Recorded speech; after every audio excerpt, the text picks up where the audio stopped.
आज हम पढ़ेंगे समसामयिक घटना चक्र जीएस सामान्य अध्ययन। और आज इसमें हम प्राचीन भारत का इतिहास को एक ही वीडियो में कवर करेंगे, तो वीडियो थोड़ी लंबी भी हो सकती है। और इसमें सबसे पहले देखते हैं प्राचीन भारत का इतिहास, और इसमें देखते हैं पाषाण काल से संबंधित सभी तथ्यों को। रॉबर्ट ब्रूस हुड थे एक भूगर्भ वैज्ञानिक एवं पुरातत्वविद। भारतीय प्राग इतिहास का पिता कहा जाता है रॉबर्ट ब्रूस हुड को। कोपेनहेगन संग्रहालय की सामग्री से पाषाण काल से और लौह युग का त्रियुगीय विभाजन किया था थॉमसन ने। पशुपालन के साक्ष्य सर्वप्रथम मिलते हैं मध्य पाषाण काल से। मध्य पाषाण काल में पशुपालन के प्रमाण जहाँ से मिले हैं वह स्थान है आदमगढ़, चोपानी माडो, काकोरिया, महदहा एवं सराय नाहर राय स्थलों में से हड्डी के उपकरण प्राप्त हुए हैं महदहा और सराय नाहर राय से। हड्डी से निर्मित आभूषण भारत में मध्य पाषाण काल से प्राप्त हुए हैं सराय नाहर राय और महदहा से। एक ही कब्र से 3 मानव कंकाल मिले हैं दमदमा से। खाद्यान्नों की कृषि सर्वप्रथम प्रारंभ हुई थी नवपाषाण काल में। भारत में मानव का सर्वप्रथम साक्ष्य मिलता है नर्मदा घाटी से। भारत में प्रथम मानव जीवाश्म प्राप्त हुआ है नर्मदा घाटी से। मानव द्वारा सर्वप्रथम प्रयुक्त अनाज था जौ। भारतीय उपमहाद्वीप में कृषि के प्राचीनतम साक्ष्य प्राप्त हुए हैं लहुरा देव से। औदे, बोरी, बागोर तथा लखनिया में से मध्य पाषाण काल में पशुपालन के प्रमाण मिलते हैं बागोर से। पूरा पाषाण युग, नवपाषाण युग, ताम्र पाषाण युग तथा लौह युग में से चालकोलिथिक युग कहा जाता है ताम्र पाषाण युग को। आमरी, मेहरगढ़, कोटदीजी तथा कालीबंगा में से वह पूरा स्थल जहाँ से पाषाण संस्कृति से लेकर हड़प्पा सभ्यता तक के सांस्कृतिक अवशेष प्राप्त हुए हैं ये है मेहरगढ़।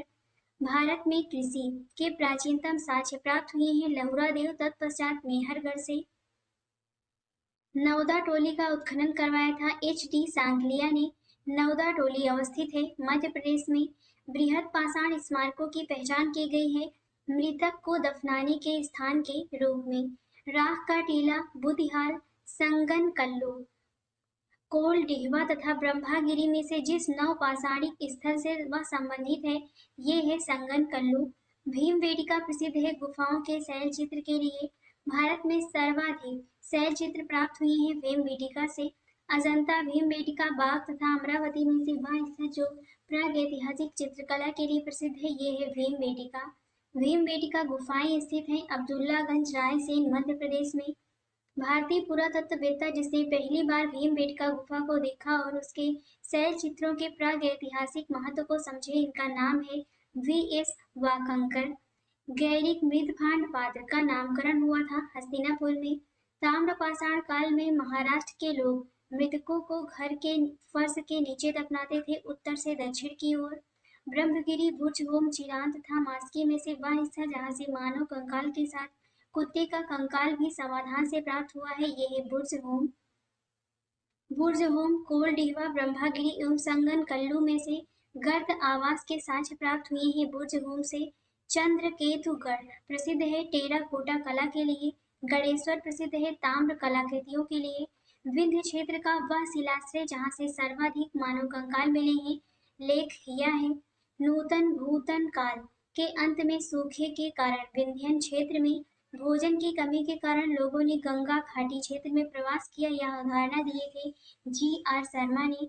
भारतीय पुरातत्व सर्वेक्षण संस्कृति, पर्यटन, विज्ञान और प्रौद्योगिकी तथा मानव संसाधन विकास मंत्रालयों में से संलग्न कार्यालय है संस्कृति मंत्रालय का। भारतीय पुरातत्व का जनक कहा जाता है एलेक्जेंडर कनिंघम को। भारतीय पुरातत्व सर्वेक्षण के प्रथम महानिदेशक थे जॉन मार्शल। राष्ट्रीय मानव संग्रहालय स्थित है भोपाल में। अब देखते हैं सैंधव सभ्यता एवं संस्कृति से संबंधित तथ्यों को। मानव समाज विलक्षण है क्योंकि वह मुख्यतः आश्रित होता है अर्थव्यवस्था पर। हड़प्पा संबंध है सिंधु घाटी सभ्यता से। सिंधु सभ्यता संबंधित है आद्य ऐतिहासिक युग से। सिंधु घाटी की सभ्यता गैर आर्य थी क्योंकि वह नगरीय सभ्यता थी। सिंधु घाटी सभ्यता को आर्यों से पूर्व की रखे जाने का महत्वपूर्ण कारण है मृदभांड। सिंधु घाटी संस्कृति वैदिक सभ्यता से भिन्न थी क्योंकि इसके पास विकसित शहरी जीवन की सुविधाएं थी।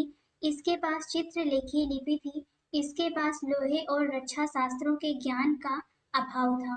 नेक्स्ट है हड़प्पा संस्कृति की जानकारी का प्रमुख स्रोत है पुरातात्विक खुदाई। हड़प्पा सभ्यता की उत्पत्ति के संदर्भ में सही सुमेलन किया गया है यहाँ पर। E.J.H. मैके सुमेर से लोगों का पलायन से संबंधित है। मार्टिमर हीलर पश्चिमी एशिया से सभ्यता के विचार का प्रवचन। अमलानंद घोष हड़प्पा सभ्यता का उद्भव पूर्व हड़प्पा सभ्यता की परिपक्वता के परिणाम स्वरूप हुआ। नेक्स्ट है भारत में चांदी की उपलब्धता के प्राचीनतम साक्ष्य मिले हैं हड़प्पा संस्कृति से।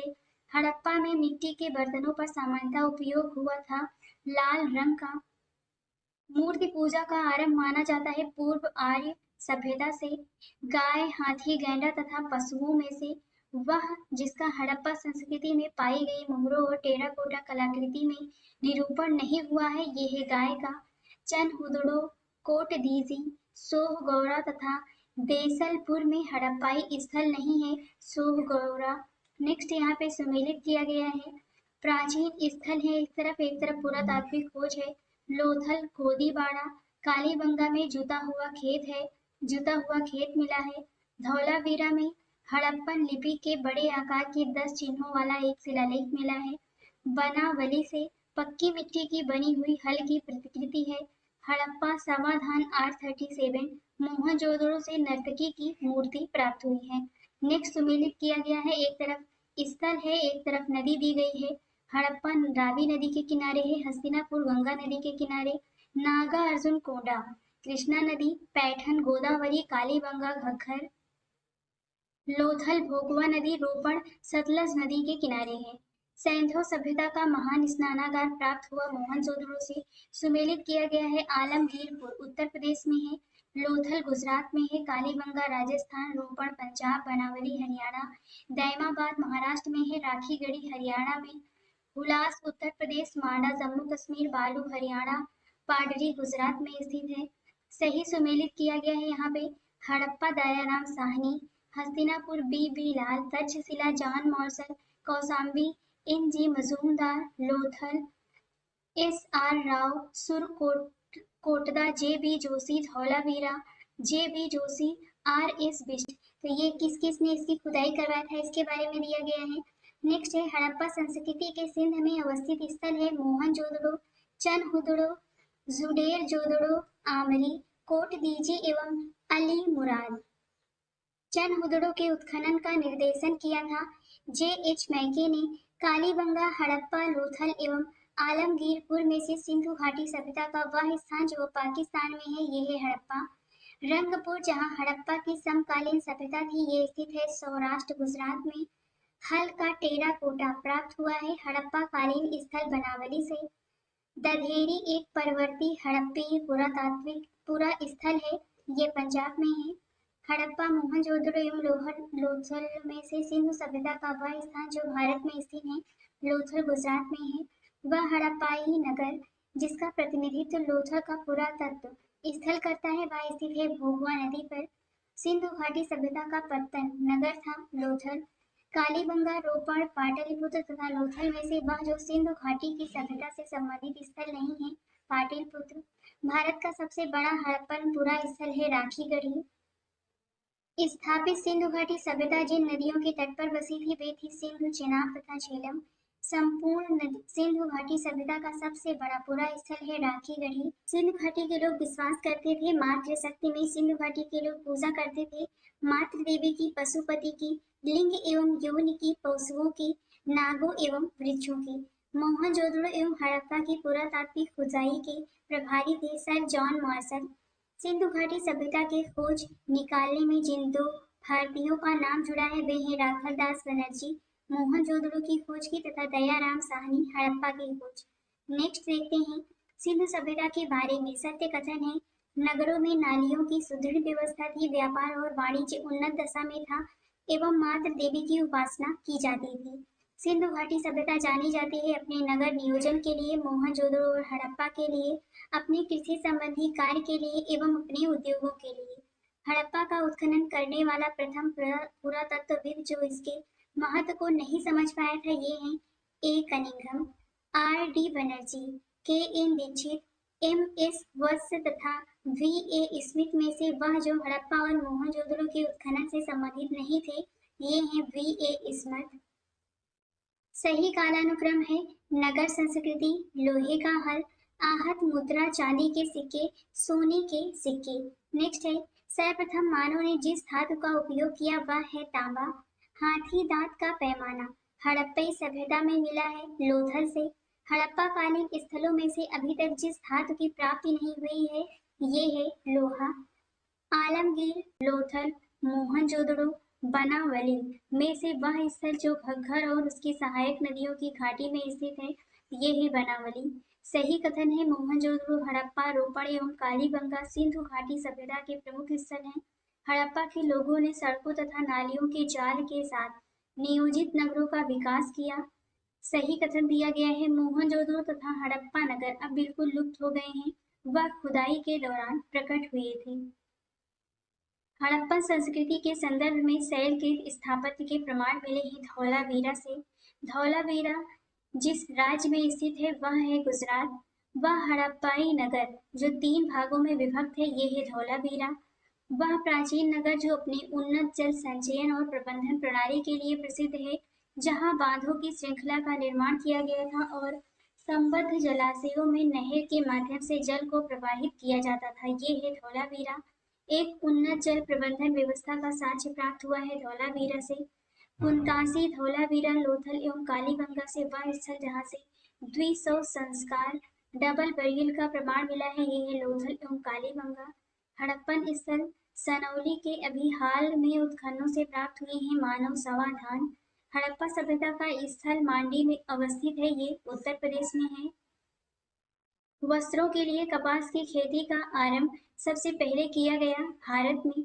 सिंधु घाटी सभ्यता के संदर्भ में सही कथन है यह प्रमुखता लौकिक सभ्यता थी तथा उसमें धार्मिक तत्व यद्यपि उपस्थित था वर्चस्वशाली नहीं था। उस काल में भारत में कपास से वस्त्र बनाए जाते थे।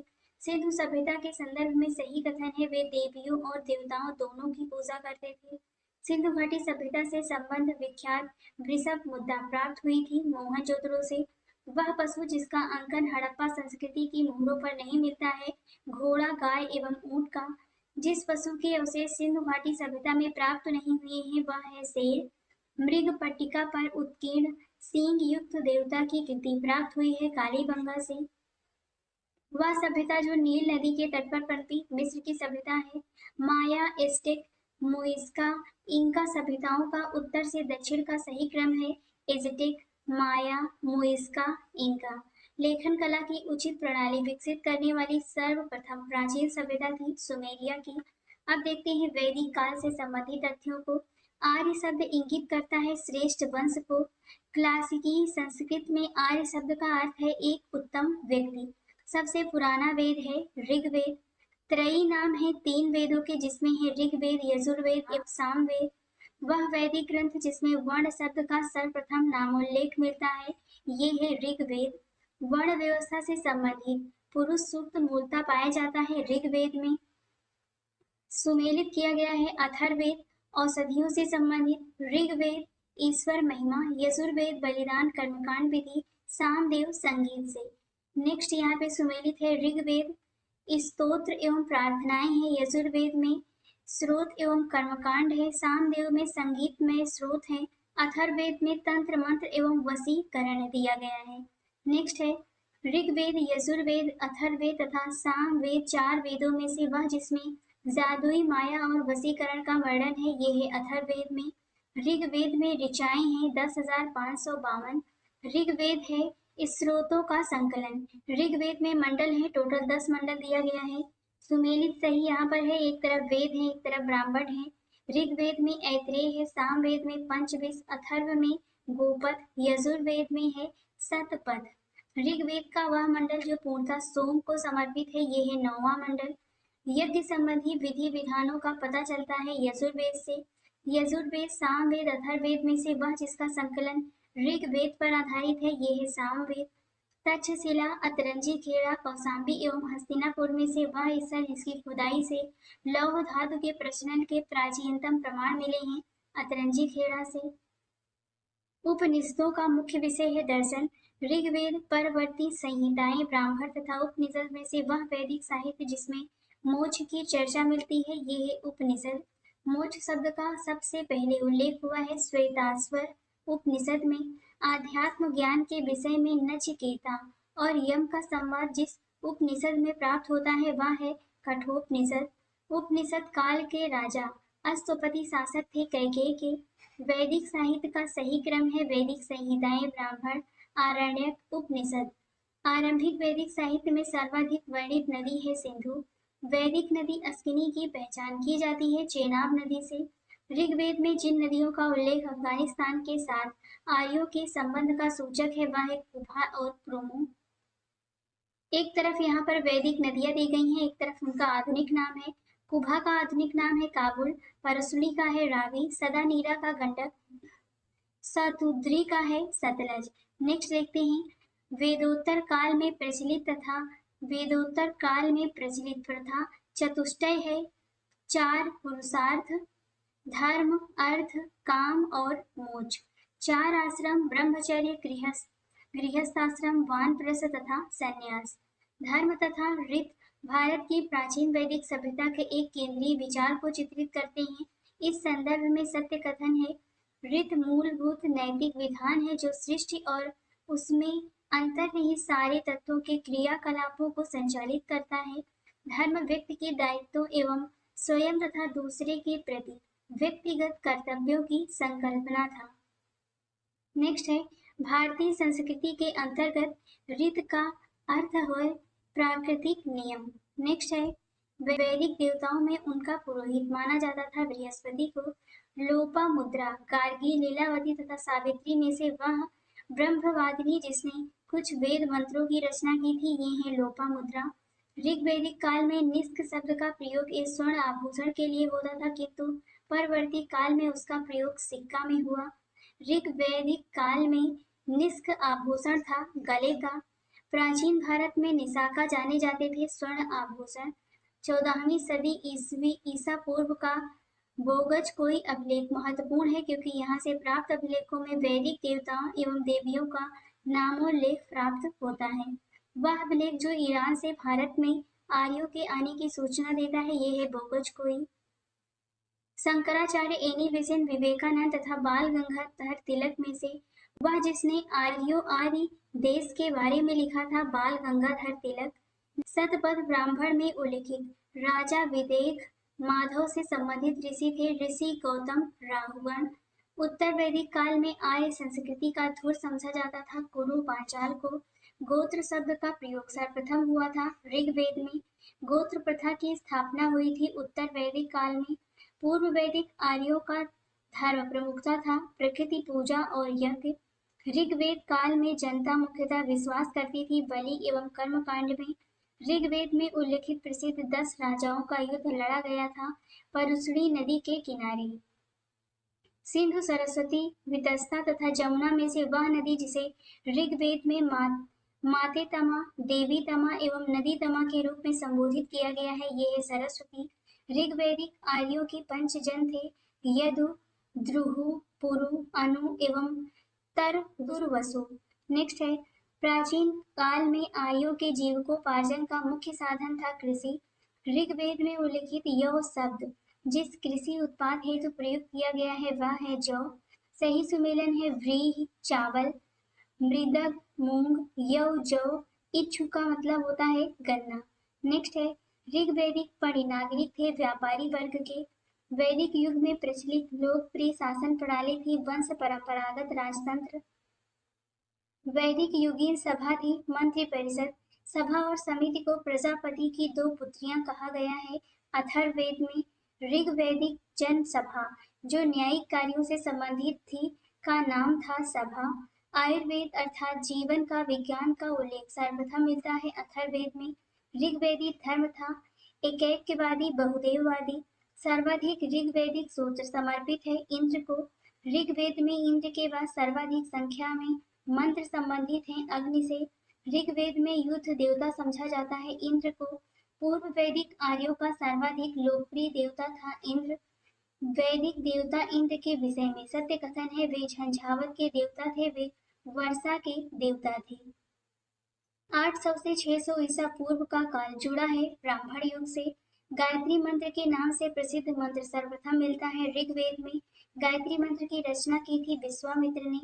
सर्ग, प्रतिसर्ग, वंश, मनवंतर और वंशानुचरित संकेतक हैं पुराणों के। पुराणों की संख्या है टोटल 18 पुराण है। श्रीमद् भागवत गीता मौलिक रूप से लिखी गई थी संस्कृत भाषा में। महाभारत मूलतः जानी जाती है जय संहिता के रूप में। सतसहस्त्री संहिता उपनाम से प्रसिद्ध ग्रंथ है महाभारत। हिंदू पौराणिक कथा के अनुसार समुद्र मंथन हेतु जिस सर्प ने रस्सी के रूप में स्वयं को प्रस्तुत किया था वह है वासुकी। अछूत की अवधारणा स्पष्ट रूप से उद्धित हुई थी धर्मशास्त्र के समय में। सत्यमेव जयते शब्द लिया गया है मुंडकोपनिषद से। तमसो मां ज्योतिर्गमय कथन मूलतः लिया गया है उपनिषद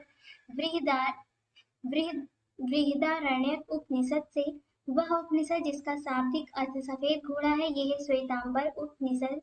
सत्यकाम जावाल की कथा जो अनब्याही मां होने के लांछन को चुनौती देती है ये उल्लिखित है छांदोग्य उपनिषद में। ऋग्वेद की मूल लिपि थी ब्राह्मी। वैदिक कर्मकांड में होता का संबंध है ऋग्वेद से। अवेस्ता और ऋग्वेद में समानता है। अवेस्ता संबंधित है ईरान से। वैदिक काल में अघन्या माना गया है गाय को। सुमेलित किया गया है। सिंधु घाटी सभ्यता नगरीय थी। उत्तर वैदिक समाज कृषक, ऋग्वैदिक समाज चारागाह और मध्यकाल जमींदारी प्रथा थी। ऋग्वैदिक काल के प्रारंभ में महत्वपूर्ण मूल्यवान संपत्ति समझा जाता था गाय को। प्राचीन भारतीय समाज के प्रसंग में कुल, वंश, कोश तथा गोत्र शब्दों में से वह शब्द जो शेष 3 वर्ग का नहीं है ये है कोश। संस्कारों की संख्या है 16। जीविकोपार्जन हेतु वेद वेदांग पढ़ाने वाला अध्यापक कहलाता था उपाध्याय। अब देखते हैं बौद्ध धर्म से संबंधित तथ्यों को। गौतम बुद्ध का जन्म हुआ था 563 ईसा पूर्व में। बुद्ध के जीवन की वह घटना जिसे महाभिनिष्क्रमण के रूप में जाना जाता है उनका गृहत्याग है। गौतम बुद्ध की मां संबंधी थी कोली वंश से। बुद्ध का जन्म हुआ था लुम्बिनी में। गौतम बुद्ध के बचपन का नाम था सिद्धार्थ। बसाड़ स्तंभ अभिलेख, निगाली सागर स्तंभ अभिलेख, रामपुरवा स्तंभ अभिलेख तथा रुम्मिंगदेई स्तंभ अभिलेख में से वह एक अभिलेख जो इस परंपरा की पुष्टि करता है कि गौतम बुद्ध का जन्म लुम्बिनी में हुआ था ये है रुम्मिंगदेई स्तंभ अभिलेख। अशोक, कनिष्क, हर्ष तथा धर्मपाल में से वह जिसके एक अभिलेख में सूचना मिलती है कि शाक्य मुनि बुद्ध का जन्म लुम्बिनी में हुआ था ये है मौर्य शासक अशोक। महात्मा बुद्ध का महापरिनिर्वाण हुआ मल्ल गणराज्य की राजधानी कुशीनगर में। महापरिनिर्वाण मंदिर अवस्थित है कुशीनगर में। अवंती, गांधार, कोसल एवं मगध राज्यों में से वह जिनका संबंध बुद्ध के जीवन से था ये है कोसल एवं मगध। गौतम बुद्ध द्वारा अपने धर्म में दीक्षित किया जाने वाला अंतिम व्यक्ति था सुभद्य। बुद्ध ने अपने जीवन की अंतिम वर्षा ऋतु बिताई थी वैशाली में। बौद्ध मत में निर्वाण की अवधारणा की सर्वश्रेष्ठ व्याख्या करता है कृष्णा रूपी अग्नि का समन। आलार कालाम थे बुद्ध के एक गुरु जो सांख्य दर्शन के आचार्य थे। महात्मा बुद्ध ने अपना पहला उपदेश जिसे कहते हैं धर्म चक्र प्रवर्तन ये दिया था सारनाथ में। बुद्ध ने सर्वाधिक उपदेश दिए थे श्रावस्ती में। बुद्ध कौशाम्बी आए थे उदयन के राज्यकाल में। बुद्ध की मृत्यु के पश्चात प्रथम बौद्ध संगीत की अध्यक्षता की गई महाकश्यप के द्वारा। प्रथम बौद्ध संगीत का आयोजन हुआ था राजगृह की सप्तपर्णी गुफा में। कश्मीर में कनिष्क के शासनकाल में जो चतुर्थ बौद्ध संगीत आयोजित हुई थी उसकी अध्यक्षता की थी वासुमित्र ने। बौद्ध धर्म की महायान शाखा औपचारिक रूप से प्रकट हुई कनिष्क के शासनकाल में। प्रथम, द्वितीय, तृतीय एवं चतुर्थ बौद्ध संगीतियों के आयोजन स्थलों का सही क्रम है राजगृह, वैशाली, पाटलिपुत्र एवं कुंडल वन। महायान बौद्ध मत की विशेषताएं हैं बुद्ध में देवत्वारोपण, बोधिसत्व के पथ पर चलना, मूर्ति उपासना तथा अनुष्ठान। प्रथम बौद्ध समिति का आयोजन हुआ था अजातशत्रु के शासनकाल में। द्वितीय बौद्ध सभा का आयोजन किया था कालाशोक ने। बुद्ध के जीवन की 4 महत्वपूर्ण घटनाएं एवं उनसे संबंधित स्थल हैं। घटना है जन्म, ज्ञान प्राप्ति, प्रथम प्रवचन, महापरिनिर्वाण या फिर निधन, और स्थल है लुम्बिनी, बोधगया, सारनाथ, ऋषिपत्तन, कुशीनगर। भारतीय कला में बुद्ध के जीवन की वह घटना जिसका चित्रण मृग सहित चक्र द्वारा हुआ है, ये है प्रथम उपदेश। अर्थ इस तरफ चिन्ह दिया गया है, जन्म कमल, प्रथम प्रवचन धर्म चक्र, प्रवर्तन महाबोधि, बोधि वृक्ष पीपल वृक्ष, गृह त्याग घोड़ा। करमापा लामा तिब्बत के बुद्ध संप्रदाय के जिस वर्ग का है वह है कंगयूपा। महात्मा बुद्ध के संबंध में सही कथन है, उनका जन्म कपिलवस्तु लुम्बिनी में हुआ था। उन्होंने बोध गया में ज्ञान प्राप्त किया था। उन्होंने वैदिक धर्म को अस्वीकार किया था। उन्होंने आर्य सत्य का प्रचार किया था। बोध गया में महाबोधि मंदिर बनाया गया जहाँ गौतम बुद्ध को ज्ञान प्राप्त हुआ था। बोध गया में बोधि वृक्ष को नष्ट कर दिया था शशांक ने। बोध गया में स्थित वर्तमान बोधि वृक्ष है अपने वंश की पंचम पीढ़ी का प्रमुख बौद्ध पवित्र स्थल जो निरंजना नदी के तट पर स्थित था, ये है बोध गया। बुद्ध के उपदेश संबंधित है आचरण की शुद्धता व पवित्रता से। बुद्ध के जीवन काल में ही संघ प्रमुख होना चाहता था, देवदत्त होना चाहता था। गौतम बुद्ध ने अपनी मृत्यु के उपरांत बौद्ध संघ के नेतृत्व के लिए नामित किया था, किसी को भी नामित नहीं किया था। अष्टांग मार्ग की संकल्पना अंग है धर्म चक्र प्रवर्तन सूत्र की विषय वस्तु का। गौतम बुद्ध के बारे में सत्य कथन है, वे कर्म में विश्वास करते थे एवं निर्वाण प्राप्ति में विश्वास करते थे। बौद्ध संघ में भिक्षुणी के रूप में स्त्रियों के प्रवेश की अनुमति बुद्ध द्वारा दी गई। वैशाली में त्रिपिटक है, बुद्ध के उपदेशों का संग्रह है। वह बौद्ध ग्रंथ जिसमें संघ जीवन के नियम प्राप्त होते हैं विनय पिटक है। यमक बुद्ध पिटक संबंधित है अभिधम्म से। वह बौद्ध साहित्य जिसमें महात्मा बुद्ध के नैतिक एवं सिद्धांत संबंधित प्रवचन संकलित हैं, ये है सुत्त पिटक। बौद्ध धर्म में त्रिरत्न का अभिप्राय है बुद्ध धम्म एवं संघ का। नेक्स्ट है वह बौद्ध साहित्य जिसमें बुद्ध के दार्शनिक सिद्धांत का उल्लेख है, ये है अभिधम्म पिटक। प्राचीन भारत के बौद्ध मठों में पवरन नामक समारोह आयोजित किया जाता है जो वर्षा ऋतु के दौरान मठों में प्रवास के समय भिक्षुओं द्वारा किए गए अपराधों की स्वीकारोक्ति का अवसर होता था। अशोकाराम विहार स्थित था, ये पाटलिपुत्र में स्थित था। विश्व का सबसे ऊंचा कहा जाने वाला विश्व शांति स्तूप स्थित है राजगीर बिहार में। बुद्ध की 80 फीट बड़ी प्रतिमा जो बोध गया में स्थित है निर्मित की गई थी जापानियों के द्वारा। सर्वप्रथम स्तूप शब्द मिलता है ऋग्वेद में। सारनाथ, सांची, बोध गया एवं कुशीनारा में से वह स्तूप स्थल जिसका संबंध भगवान बुद्ध के जीवन की किसी घटना से नहीं था वह है सांची। अनात्मवाद सिद्धांत है बौद्ध दर्शन का। संसार अस्थिर और क्षणिक है का बौद्ध, जैन, गीता एवं वेदांत में से जिससे संबंध है वह है बौद्ध। एशिया के ज्योतिपुंज के रूप में जाना जाता है गौतम बुद्ध को। सर एडमंड एर्नाल्ड की पुस्तक द लाइट ऑफ एशिया आधारित है ललित विस्तार पर। क्षणिकवाद का प्रतिपादन किया था बुद्ध ने। भारत के सांस्कृतिक इतिहास के संबंध में पारमिता शब्द का सही विवरण है वे परिपूर्णताएं जिनकी प्राप्ति से बोधिसत्व पथ प्रशस्त हुआ।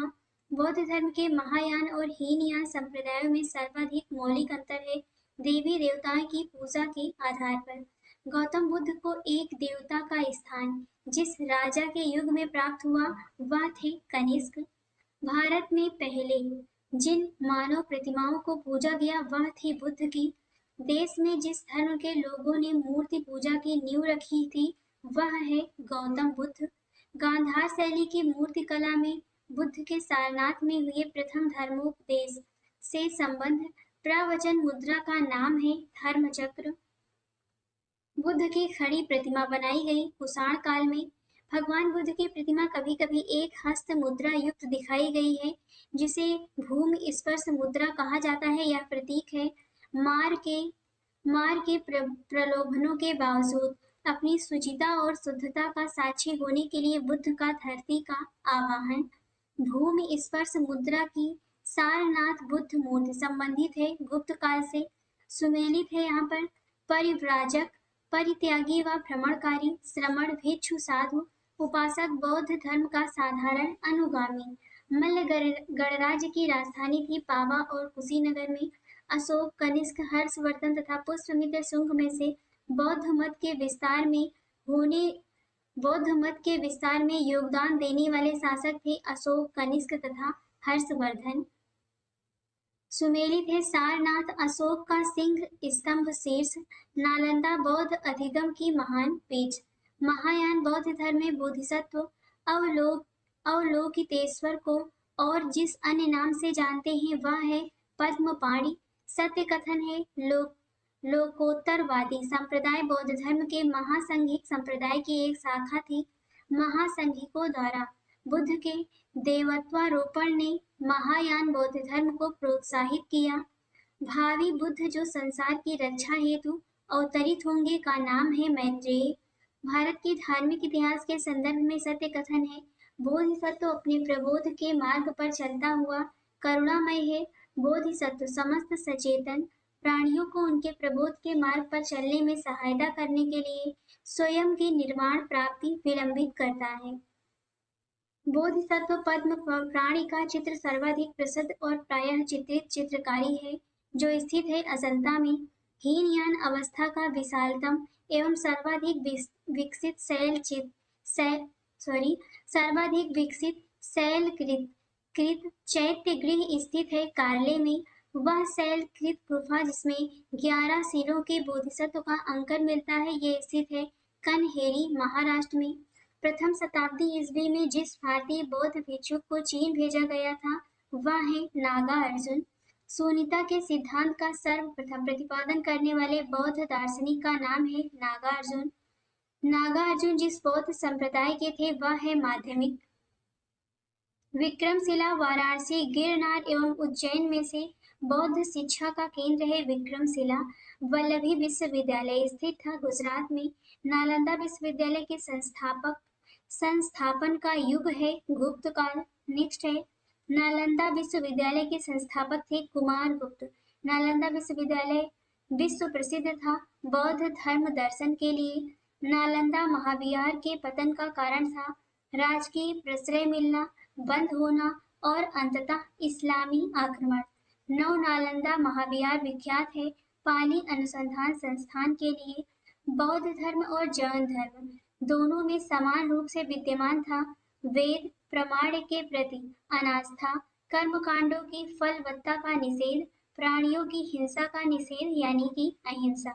बौद्ध धर्म के 4 आर्य सत्य का सही क्रम है दुख है दुख का कारण है, दुख का निरोध है, दुख निरोध का मार्ग है। नेक्स्ट है बौद्ध तथा जैन दोनों ही धर्म विश्वास करते थे कि कर्म तथा पुनर्जन्म के सिद्धांत सही हैं। बौद्ध धर्म के विषय में सही कथन है आत्मा की सत्ता नहीं है।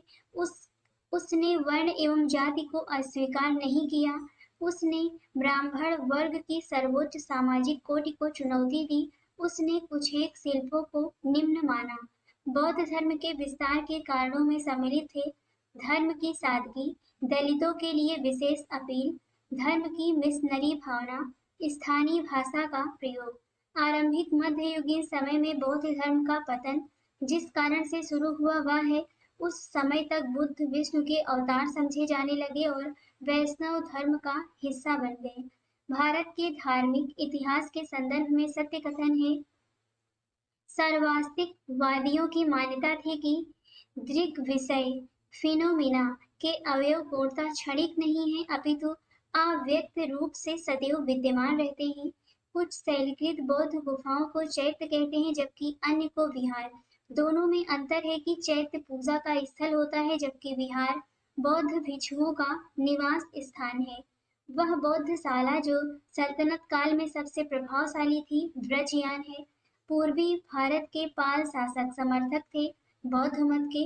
अब देखते हैं जैन धर्म से संबंधित तथ्यों को। जैन धर्म के संस्थापक हैं ऋषभदेव। जैन धर्म के प्रथम तीर्थकर थे ऋषभदेव। जैन तीर्थकर 23वें पार्श्वनाथ मुख्यतः संबंधित थे ये वाराणसी से। सुमेलित है इस तरफ तीर्थकर दिया गया है इस तरफ प्रतिमा लक्षण है आदिनाथ वृषभ, मल्लिनाथ जल कलश, पार्श्वनाथ सर्प, संभवनाथ अश्व, सुमेलित है, इस तरफ तीर्थकर है, इस तरफ उनके संज्ञान है। पार्श्वनाथ सर्प, आदिनाथ वृषभ, महावीर सिंह, शांतिनाथ हृदय। जैन तीर्थकरों का सही कालक्रम है अभिनंदन, पद्म प्रभु, विमलनाथ, मन सुब्रत नाथ। सुमेलित किया गया है यहाँ पर, एक तरफ तीर्थकर है, एक तरफ निर्वाण स्थल है। ऋषभनाथ अष्टापद, वासुपूज्य चंपापुरी, नेमिनाथ ऊर्जयंत, महावीर पावापुरी। महावीर स्वामी का जन्म हुआ था कुंडग्राम या फिर कुंडल ग्राम में। महावीर जैन की मृत्यु हुई थी पावापुरी में। तीर्थकर शब्द संबंधित है जैन से। जैन तीर्थकरों के क्रम में अंतिम थे महावीर स्वामी। किस नदी के तट पर महावीर स्वामी को ज्ञान प्राप्त हुआ? तो ये है ऋजुपालिका नदी के तट पर। चंद्र प्रभु नाथ मुनि नेमि तथा संभव में से वह जो जैन तीर्थकर नहीं था, ये है नाथ मुनि। प्रभास गिरी जिनका तीर्थ स्थल है वे हैं छठवें जैन तीर्थकर पद्म प्रभ हैं। जैन धर्म में पूर्ण ज्ञान के लिए शब्द है कैवल्य। त्रिरत्न सिद्धांत सम्यक धारण, सम्यक चरित एवं सम्यक ज्ञान जिस धर्म का अंग है वह है जैन धर्म। अणुव्रत सिद्धांत का प्रतिपादन किया था जैन धर्म ने। स्यादवाद का सिद्धांत ये जैन धर्म का है। अनेकांतवाद सर्वस्तिवाद, शून्यवाद तथा स्यादवाद में से जैन धर्म से संबंधित सिद्धांत है अनेकांतवाद, स्यादवाद। जैन दर्शन के अनुसार सृष्टि की रचना एवं पालन पोषण सार्वभौमिक विधान से हुआ है। अनेकांतवाद जिसका क्रोध सिद्धांत एवं दर्शन है वह है जैन मत। जैन धर्म विश्वास नहीं करता है विश्व विनाशकारी प्रलय में। जैन धर्म का आधारभूत बिंदु है अहिंसा। ज्ञापनी एक संप्रदाय था जैन धर्म का। भारत की धार्मिक प्रथाओं के संदर्भ में स्थानक वासी संप्रदाय का संबंध है जैन मत से। 12 अंक, 12 उपांग, 14 पूर्व तथा 14 उप पूर्व में से वह जो सबसे पूर्णकालिक जैन ग्रंथ कहलाता है ये रहे 14 पूर्व। प्रारंभिक जैन साहित्य जिस भाषा में लिखे गए वह है अर्धमगधी। चंपा, पावा, सम्मित, शिखर तथा ऊर्जयंत में से वह स्थल जो पार्श्वनाथ से संबद्ध होने के कारण जैन सिद्ध क्षेत्र माना जाता है ये है सम्मित शिखर। थेरी गाथा, आचारांग सूत्र, सूत्र कृतांग तथा बृहत्कल्प सूत्र में से वह जो आरंभिक जैन साहित्य का भाग नहीं है यह थेरी गाथा। जैन संप्रदाय में प्रथम विभाजन के समय श्वेतांबर संप्रदाय के संस्थापक थे स्थूलभद्र। महावीर का प्रथम अनुयायी था जमाली। वह जैन सभा जिसमें अंतिम रूप से श्वेतांबर आगम का संपादन हुआ ये है पाटलिपुत्र। सत्य कथन है श्वेतांबर धर्म सूत्र में 12 अंग शामिल है। महावीर की माता त्रिशला या विदेह दत्ता वैशाली के लिच्छवी कुल के प्रमुख चेटक की बहन थी। पार्श्वनाथ का जन्म कहाँ हुआ था? 23वें तीर्थकर पार्श्वनाथ का जन्म बनारस में हुआ था। प्राचीन जैन धर्म से संबंध में हुई महत्वपूर्ण घटनाएं क्या हैं? भद्रबाहु के नेतृत्व में दक्षिण भारत में जैन धर्म दिगंबर का प्रचार हुआ। पाटलिपुत्र में हुई परिषद के पश्चात जो जैन धर्म के लोग स्थूल बाहु के नेतृत्व में रहे वे श्वेतांबर कहलाए। प्रथम शतक ईसा पूर्व में जैन धर्म को कलिंग के राजा खारवेल का समर्थन मिला था। जैन सिद्धांत के अनुरूप कर्म को विनष्ट करने का सुनिश्चित मार्ग तपश्चर्या है। प्रत्येक वस्तु में चाहे वह सूक्ष्मतम कण हो आत्मा होती है। कर्म आत्मा का विनाशक है और अवश्य इसका अंत करना चाहिए। समाधि मरण सल्लेखना संबंधित है जैन दर्शन से। आजीवक संप्रदाय के संस्थापक थे मखलिगो साल। वह संप्रदाय जो नियति की अटलता में विश्वास करता था आजीवक। सुमेलित किया गया है, इस तरफ आचार्य है इस तरफ सिद्धांत है। लकुलीस पशुपत, नागार्जुन शून्यवाद, भद्रबाहु जैन गोसाल आजीवक। बराबर की गुफाओं का उपयोग आश्रय गृह के रूप में किया आजीविकों ने। उत्तर प्रदेश में बौद्ध एवं जैनियों दोनों की प्रसिद्ध तीर्थ स्थली है कौशाम्बी। भारत का सबसे बड़ा बौद्ध मठ अवस्थित है अरुणाचल प्रदेश में। खजुराहो के मंदिर बनवाए गए चंदेल राजाओं के द्वारा। होयसलेश्वर मंदिर समर्पित है शिव को। श्रवणबेलगोला में गोमतेश्वर बाहुबली की विशाल प्रतिमा स्थापित करवाई गई थी, चामुंड राय ने स्थापित करवाई। महान धार्मिक घटना स्थानाभिषेक संबंधित है बाहुबली से। बाहुबली को पुत्र माना जाता है प्रथम तीर्थकर ऋषभदेव का। अब देखते हैं शैव भागवत धर्म से संबंधित तथ्यों को। प्राचीन भारत के विश्वोत्पत्ति विषयक धारणाओं के अनुसार चार युगों के क्रम इस प्रकार हैं: कृत, सतयुग, त्रेता, द्वापर और कलयुग। आजीवक मत्त, मयूर, मयमत तथा ईशान शिव गुरु देव पद्धति में से वह जो प्राचीन भारत में शैव संप्रदाय था, मत्त मयूर। अर्धनारीश्वर मूर्ति में आधा शिव तथा आधा पार्वती प्रतीक है। देव और उसकी शक्ति का योग। नयनार्थ है शैव धर्मानुयायी। पोय गति, तिरुज्ञान, पूडम तथा तिरुमंगई में से वह जो अलवर संत नहीं था, ये थे तिरुज्ञान। भागवत संप्रदाय के विकास में सर्वाधिक योगदान दिया था गुप्त वंश के राजाओं ने। भागवत धर्म के प्रवर्तक थे कृष्ण। सर्वप्रथम देवकी के पुत्र कृष्ण का वर्णन मिलता है छांदोग्य उपनिषद में। कालिका पुराण संबंधित है शाक्त धर्म से। वासुदेव कृष्ण की पूजा सर्वप्रथम प्रारंभ की भागवतों ने। वह देवता जिसे कला में हल लिए प्रदर्शित किया गया है, ये है बलराम। भागवत संप्रदाय में भक्ति के रूपों की संख्या है 9। हेलियोडोरस का बेसनगर अभिलेख संदर्भित है वासुदेव से। भागवत धर्म से संबंधित प्राचीनतम अभिलेखीय साक्ष्य है हेलियोडोरस का बेसनगर का गरुड़ स्तंभ अभिलेख। बेसनगर अभिलेख का हेलियोडोरस निवासी था तक्षशिला का। विष्णु के जिस अवतार को सागर से पृथ्वी का उद्धार करते हुए अंकित किया गया है, वह है वराह। 6ठी शताब्दी ईसा पूर्व के संदर्भ में भारत में आस्तिक और नास्तिक संप्रदायों में विभेदक लक्षण है। वेदों की प्रामाणिकता में आस्था, मोक्ष के साधन के रूप में ज्ञान, कर्म तथा भक्ति को समान महत्व देता है भगवत गीता। गीता की मुख्य शिक्षा है निष्काम कर्म योग। प्रस्थान त्रयी में सम्मिलित है उपनिषद, ब्रह्मसूत्र एवं भगवद गीता। वह प्राचीन स्थल जहाँ 60,000 मुनियों की सभा में संपूर्ण महाभारत कथा का वाचन किया गया था, ये है नैमिषारण्य। रामायण का वह कांड जिसमें राम और हनुमान की पहली भेंट का वर्णन है, ये है किष्किंधा कांड। पुरी में रथ यात्रा निकाली जाती है भगवान जगन्नाथ के सम्मान में। नासिक में कुंभ मेला लगता है गोदावरी नदी के तट पर। इस तरफ धर्म दिया गया है, इस तरफ पवित्र स्थल है। जैन धर्म पावापुरी, हिंदू धर्म वाराणसी, इस्लाम धर्म मदीना, ईसाई वेटिकन। नेक्स्ट अब देखते हैं 6ठी सदी ईसा पूर्व से संबंधित राजनीतिक दशा। भारत के प्राचीनतम प्राप्त सिक्के चांदी के थे। यहाँ पे इस तरफ राजा दिया गया है, इस तरफ राज्य है। प्रद्योत, अवंती, उदयन, वत्स, प्रसेनजीत, कौशल, अजातशत्रु, मगध। राज्य दिया गया है, इस तरफ इसकी राजधानी है। अंग की राजधानी है चंपा। कौशल की है साकेत, श्रावस्ती। वत्स की कौशाम्बी। मत्स्य की है विराटनगर। खारवेल के हाथी गुम्बा अभिलेख से प्रकट होता है कि नंद राजा के आदेश से एक नहर खोदी गई थी कलिंग में। उज्जैन का प्राचीनतम नाम था अवंतिका। यहाँ पे एक मानचित्र दिया गया है। मानचित्र में ABCD द्वारा अंकित स्थल है मत्स्य, अवंती, वत्स्य तथा अंग। तो यहाँ पे जो A स्थान है ये है मत्स्य तथा B यहाँ पर है ये है अवंती। वत्स्य स्थान है ये तथा D स्थान पर है अंग। मध्यमिका नगरी, कर्पूर, विराटनगर, बैराट तथा रैड में से वे प्राचीन नगर जिनका उल्लेख महाभारत तथा महाभास में हुआ है। मध्यमिका तथा विराटनगर। उदयन, अशोक, बिंबिसार तथा महापद्मनंद में से पाटलिपुत्र के संस्थापक थे उदयन।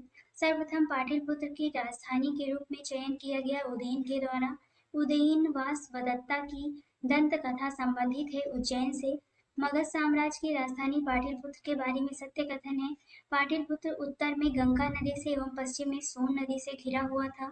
प्रथम मगध साम्राज्य का उदय हुआ था ईसा पूर्व 6ठी शताब्दी में।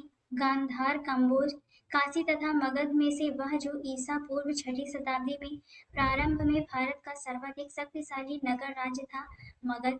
विश्व का पहला गणतंत्र वैशाली में स्थापित किया गया लिच्छवियों के द्वारा। 16 महाजनपदों की सूची जिन प्राचीन ग्रंथों में मिलती है वे हैं अंगुत्तर निकाय एवं भगवती सूत्र में। नेक्स्ट है पढ़ने के अष्टाध्यायी में जनपदों का उल्लेख है 22। महाभारत के अनुसार उत्तरी पांचाल की राजधानी स्थित थी अहित छत्र में। 16 महाजनपदों के युग में मथुरा राजधानी थी सूरसेन की। चंपा राजधानी थी अंग की। 6ठी शताब्दी ईसा पूर्व में सुक्तिमती राजधानी थी चेद की। गोदावरी नदी के तट पर स्थित महाजनपद था अस्सक अस्मक। 6ठी शताब्दी ईसा पूर्व का मत्स्य महाजनपद स्थित था राजस्थान में।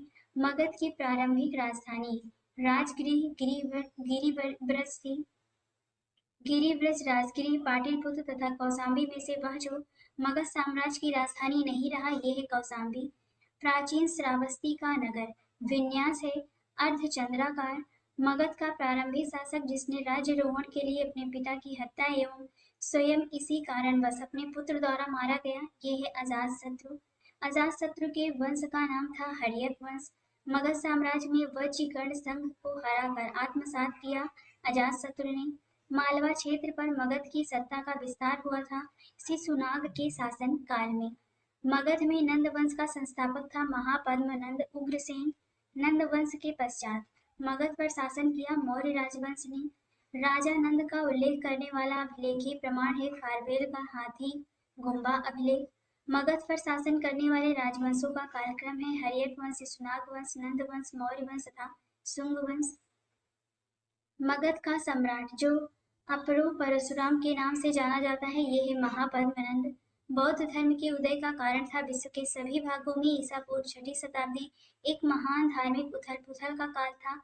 इस समय वैदिक धर्म बहुत जटिल हो चुका था। गौतम बुद्ध के समय प्रसिद्ध वैद्य जीवक संबंधित था बिंबिसार के दरबार से। कालपी नगर जिस नदी के किनारे स्थित है वह है यमुना।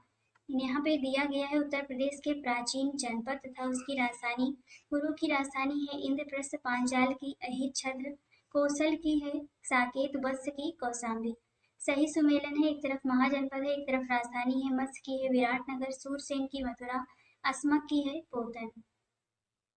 वर्तमान उत्तर प्रदेश में भारत के प्राचीनतम 16 महाजनपद में से कुल महाजनपद स्थित थे तो इसमें है 8। प्राचीन भारत की श्रेणी व्यवस्था के बारे में सत्य कथन है।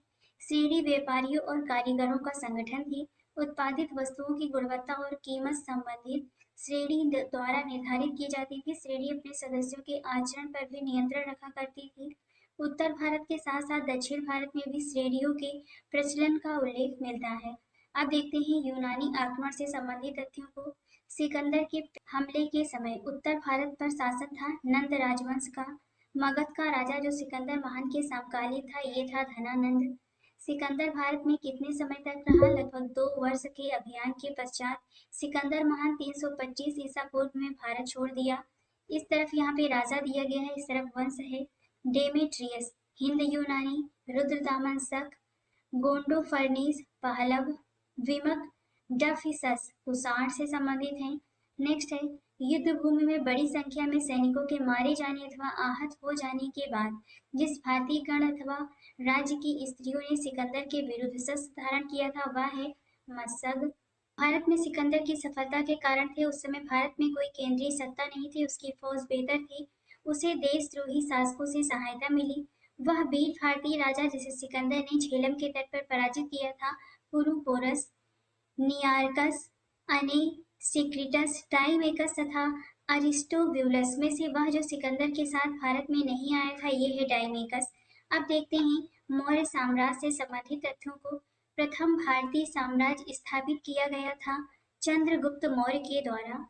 गुप्त मौर्य वर्धन कुषाण में से सबसे पुराना राजवंश है मौर्य राजवंश। जिसके ग्रंथ में चंद्रगुप्त मौर्य का विशिष्ट रूप से वर्णन हुआ है वह है विशाख दत्त कृत मुद्रा राक्षस। सैंड्रोकोट्स से चंद्रगुप्त मौर्य की पहचान की विलियम जोन्स ने। चंद्रगुप्त मौर्य, चंद्रगुप्त प्रथम, चंद्रगुप्त द्वितीय तथा समुद्रगुप्त में से यूनानी लेखक जस्टिन द्वारा सैंड्रोकोट्स कहा गया था चंद्रगुप्त मौर्य को। प्लिनी, जस्टिन, स्ट्रैबो तथा मेगस्थनीज में से वह जिसने सैंड्रोकोट्स, चंद्रगुप्त मौर्य और सिकंदर महान की भेंट का उल्लेख किया है ये है जस्टिन। कौटिल्य प्रधानमंत्री थे चंद्रगुप्त मौर्य और बिंदुसार के। चाणक्य अपने बचपन में जाने जाते थे विष्णुगुप्त के नाम से। कौटिल्य का अर्थशास्त्र है एक शासन के सिद्धांतों की पुस्तक। साप्तांग सिद्धांत के अनुसार राज्य के अंग है राजा, आमद्य, जनपद, दुर्ग, कोष, दंड एवं मित्र। कौटिल्य के अर्थशास्त्र में प्रकाश डाला गया है राजनीतिक नीतियों पर। मैकियावेली के प्रिंस से तुलना की जा सकती है कौटिल्य के अर्थशास्त्र से। डाइमेकस भारत आया था बिंदुसार के शासनकाल में। बिंदुसार के शासनकाल में अशोक द्वारा अवंती महाजनपद जीतकर मौर्य साम्राज्य में मिला लेने का उल्लेख मिलता है। बुद्ध घोष की समंत पासादिका में पाटलिपुत्र में स्थित चंद्रगुप्त का महल मुख्यतः बना था लकड़ी का।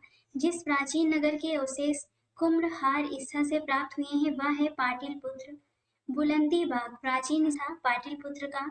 अशोक, चंद्रगुप्त, बिंदुसार तथा कुषाण में से वह मौर्य राजा जिसने दक्कन की विजय प्राप्त की थी ये है चंद्रगुप्त।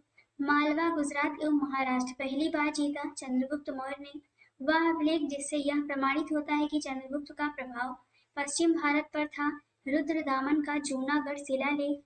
गुजरात चंद्रगुप्त मौर्य के साम्राज्य में सम्मिलित था यह प्रमाणित होता है रुद्रदामन के जूनागढ़ अभिलेख से। सेल्यूकस जिनको एलेक्जेंडर द्वारा सिंध एवं अफगानिस्तान का प्रशासक नियुक्त किया गया था को हराया था चंद्रगुप्त ने। चंद्रगुप्त मौर्य ने सेल्यूकस को पराजित किया 305 ईसा पूर्व में। दिया गया चित्र संबंधित है, यहाँ अशोक से संबंधित है, उसके शासन काल के अंतिम समय सहिष्णुता, उदारता और करुणा के त्रिविधिक आधार पर राजधर्म की स्थापना की। अशोक ने अफगानिस्तान, बिहार, श्रीलंका तथा कलिंग में से वह क्षेत्र जो अशोक के साम्राज्य में सम्मिलित नहीं था ये है श्रीलंका। अशोक के शिलालेख जिसमें दक्षिण भारतीय राज्यों का उल्लेख हुआ है दूसरे और 13वें शिलालेख। भारत के प्रथम अस्पताल एवं औषधि बाग का निर्माण करवाया था अशोक ने। अशोक ने बौद्ध होते हुए भी हिंदू धर्म में आस्था नहीं छोड़ी, इसका प्रमाण है देव नाम प्रिय की उपाधि। अशोक के शासन काल में बौद्ध सभा आयोजित की गई थी पाटलिपुत्र में। अशोक के राज्यकाल में तृतीय बौद्ध समिति होने का उल्लेख मिलता है दीप वंश तथा महावंश में। नेक्स्ट है मौर्य शासक जो बौद्ध धर्म के अनुयायी थे ये है अशोक एवं दशरथ। रज्जुक थे मौर्य शासन में अधिकारी। सार्थवाह कहते थे व्यापारियों के काफिले को। अग्रहारिक, युक्त, प्रादेशिक तथा रज्जुक में से वह अधिकारी जो मौर्य प्रशासन का भाग नहीं थे ये हैं अग्रहारिक।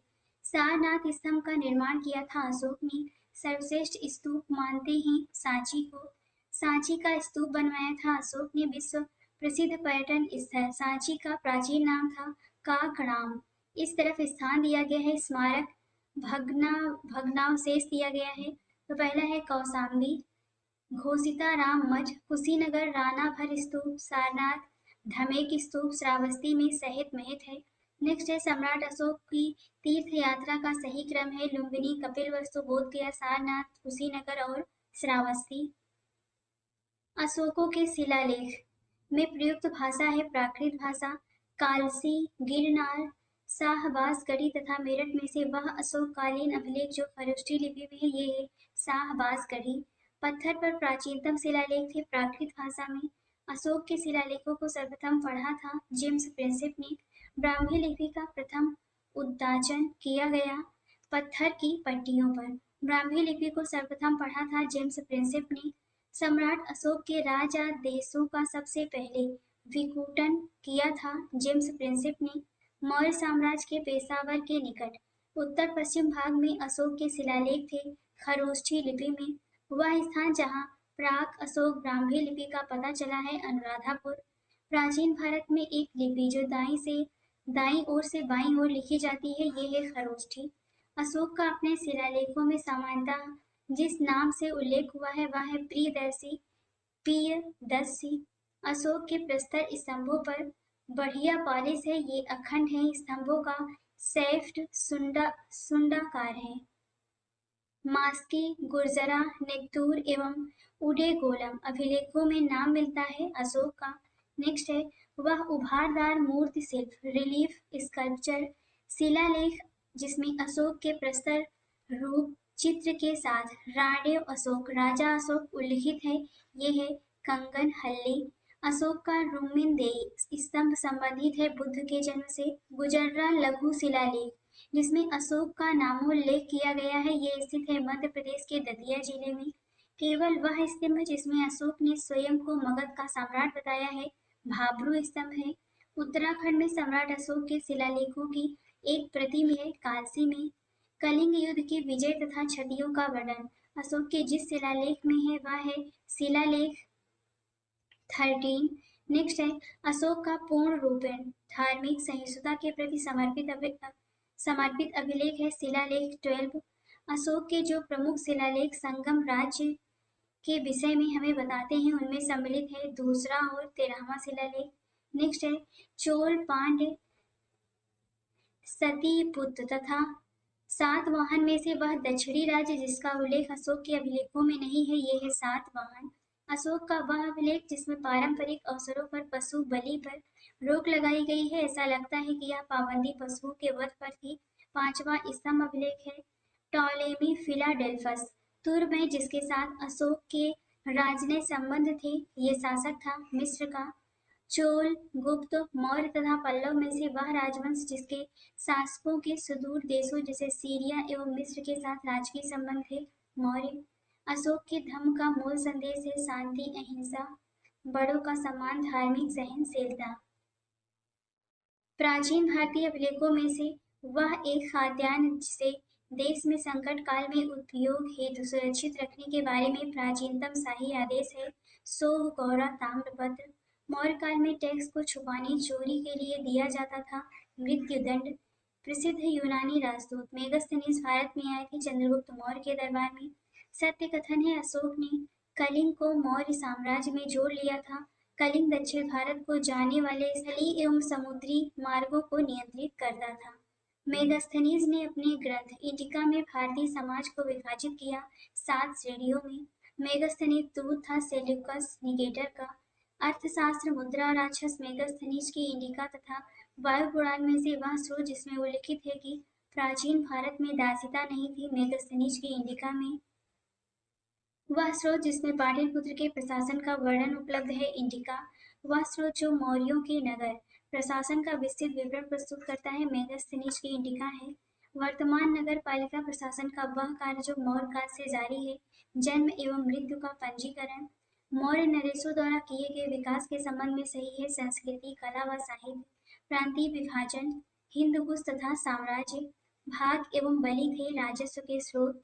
मौर्य काल में भूमि कर जो राज्य की आय का मुख्य स्रोत था एकत्रित किया जाता था सीता अध्यक्ष द्वारा। मौर्य काल में सीता से तात्पर्य है राजकीय भूमि से प्राप्त आय। मौर्य मंत्री परिषद में राजस्व इकट्ठा करने से संबंधित था समाहर्ता। मौर्य युगीन अधिकारी जो तौल माप का प्रभारी था पौतवाध्यक्ष।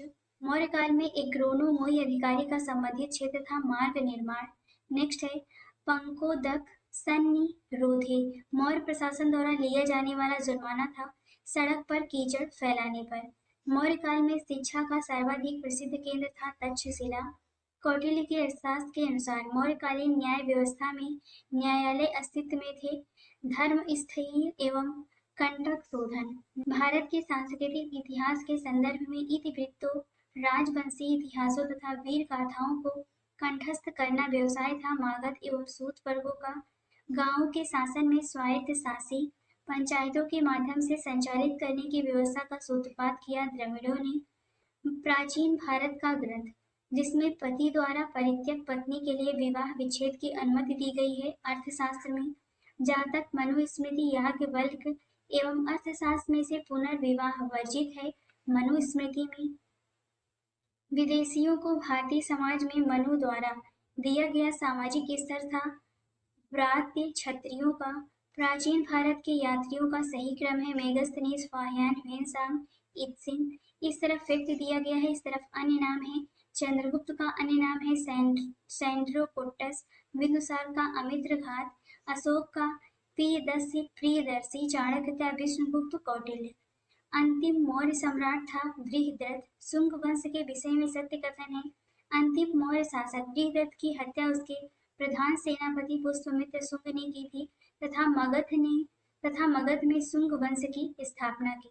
अंतिम शुंग राजा देवभूति की हत्या उसके ब्राह्मण मंत्री वासुदेव कर्ण ने की और उसने राज सिंहासन हथिया लिया।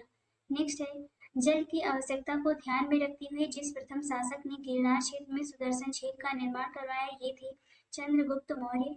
गिरनार में स्थित सुदर्शन झील की मरम्मत करवाई थी अशोक रुद्रदामन तथा स्कंद गुप्त ने।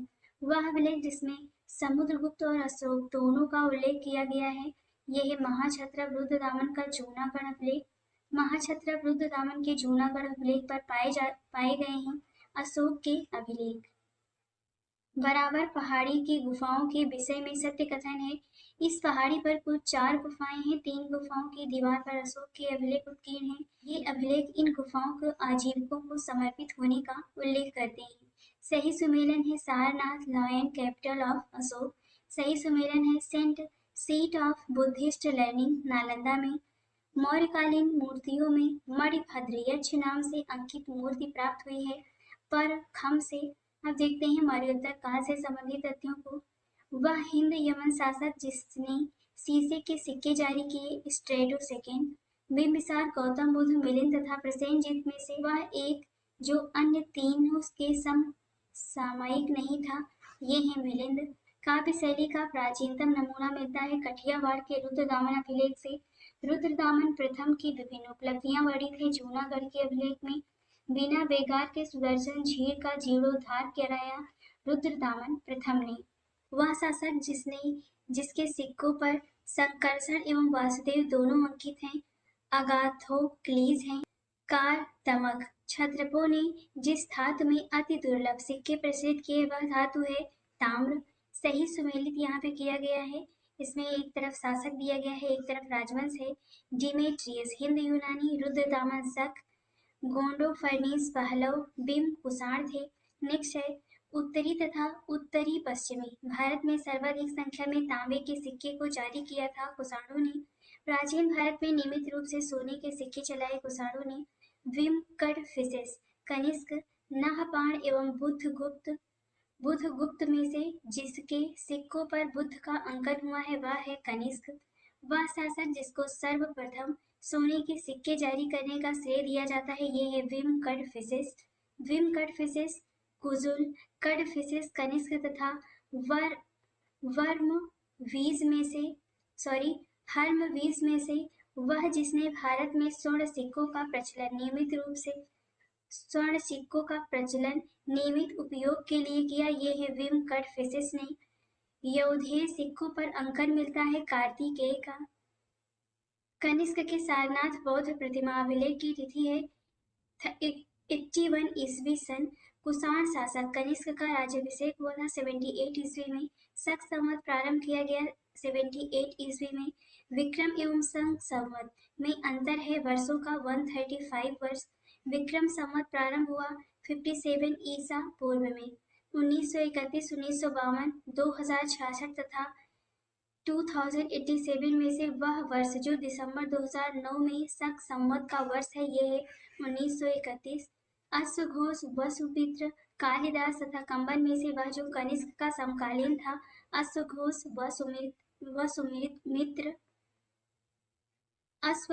वसुमित्र, चरक, नागार्जुन तथा पतंजलि में से वह जो कनिष्क के दरबार से संबंध नहीं था ये है पतंजलि। कनिष्क के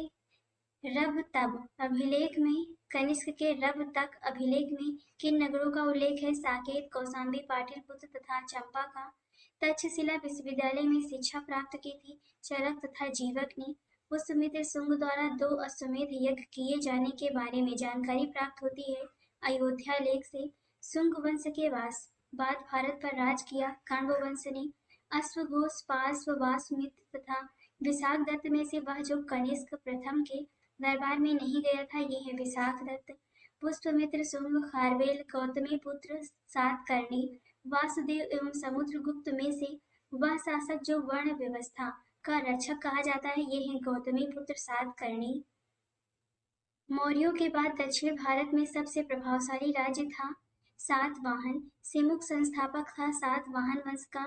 चीनी जनरल जिसने कनिष्क को हराया था पान चाओ। वह वंश जिसके साम्राज्य की सीमाएं भारतीय उपमहाद्वीप के भारत तक फैली थी मौर्य और कुषाण वंश। बाल विवाह की प्रथा आरंभ हुई कुषाण काल में।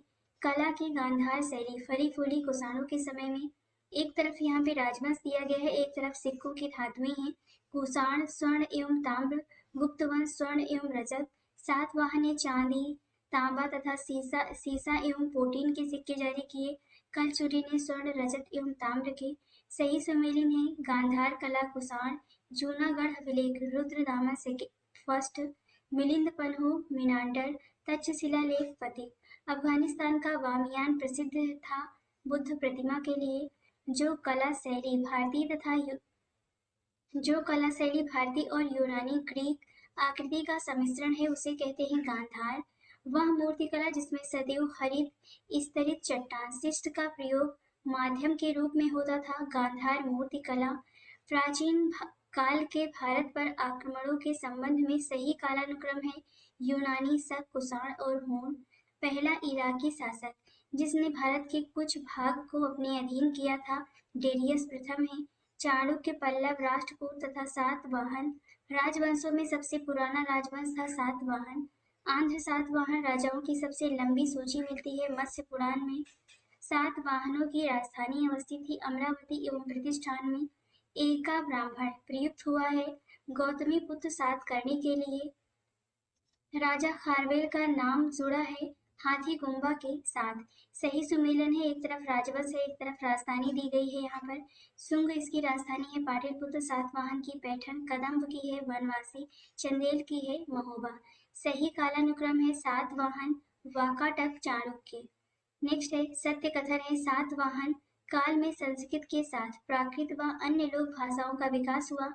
सातवाहन राजाओं ने साहित्य रचना के लिए संस्कृत व अन्य लोक भाषाओं को अपनाया।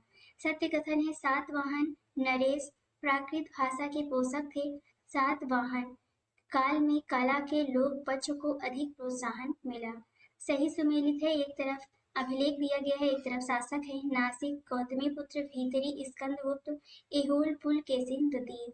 वह वंश जिसके शासकों को पुराणों में श्री पर्वती कहा गया है ये है इक्ष्वाकु। सत्य कथन है कुषाण फारस की खाड़ी और लाल सागर से होकर व्यापार करते थे।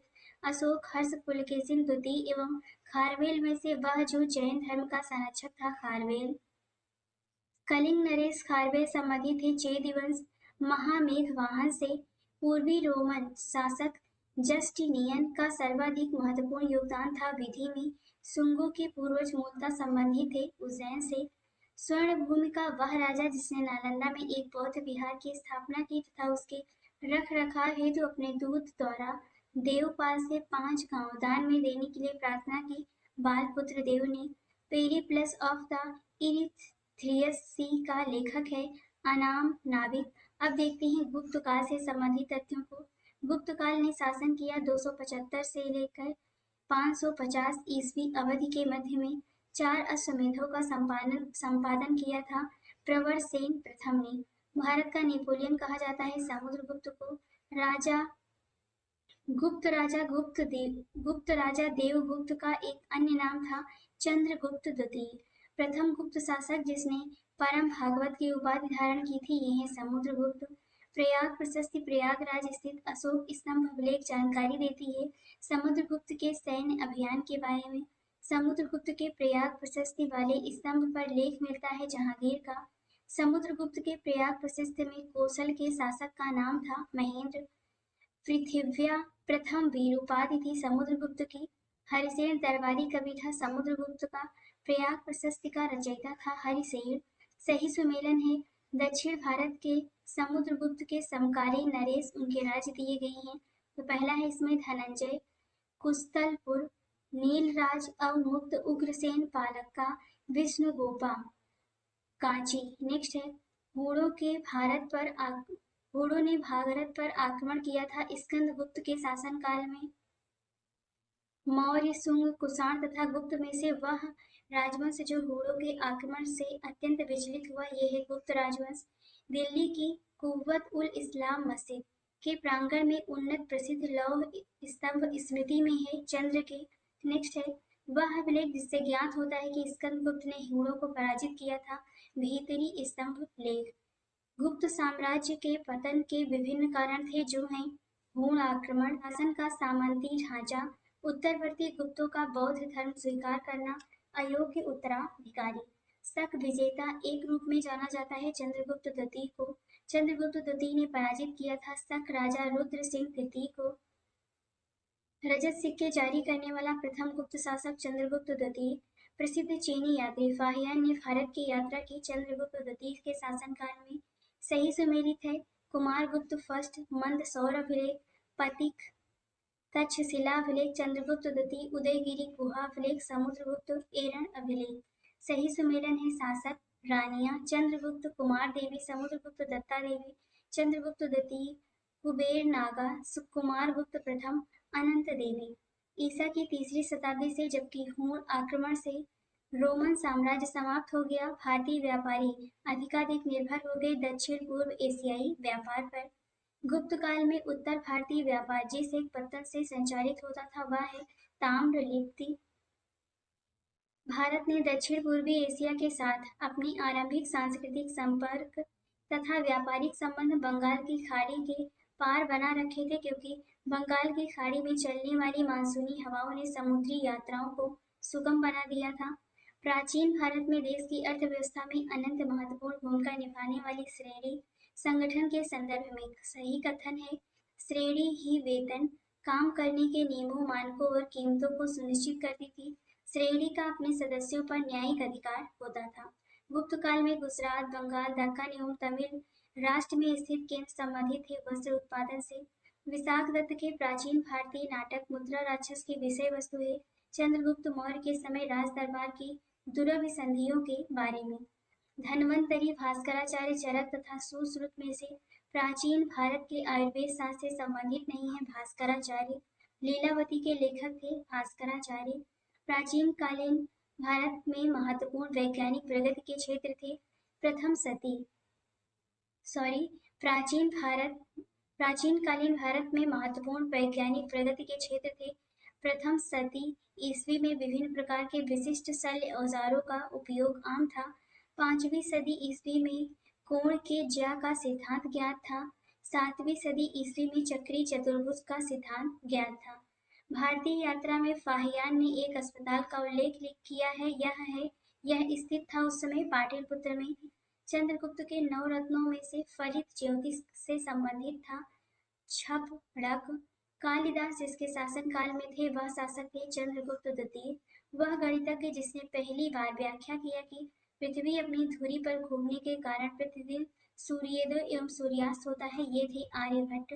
गुप्तकालीन स्वर्ण मुद्रा थी दीनार। गुप्तकालीन रजत मुद्राओं को नाम दिया गया था रूपक। वह गुप्त शासक जिसने सर्वप्रथम सिक्के जारी किए चंद्रगुप्त प्रथम। गुप्त काल में लिखित संस्कृत नाटकों में स्त्री और शूद्र बोलते थे प्राकृत। सती प्रथा का प्रथम अभिलेखीय साक्ष्य प्राप्त हुआ है एरण से। गुप्त संवत की स्थापना की चंद्रगुप्त प्रथम ने। इस तरफ यहाँ पे सम्राट दिया गया है, इस तरफ विरुद्ध है। अशोक, प्रियदर्शी, प्रियदर्शी, समुद्रगुप्त परक्रमांक, समुद्रगुप्त, चंद्रगुप्त द्वितीय, विक्रमादित्य, स्कंदगुप्त, क्रमादित्य, ये इनके नाम है। नेक्स्ट है नगरों का क्रमिक पतन। एक महत्वपूर्ण विशेषता थी गुप्त काल की। मंदिरों एवं ब्राह्मणों को सबसे अधिक ग्राम अनुदान में दिया था गुप्त वंश ने।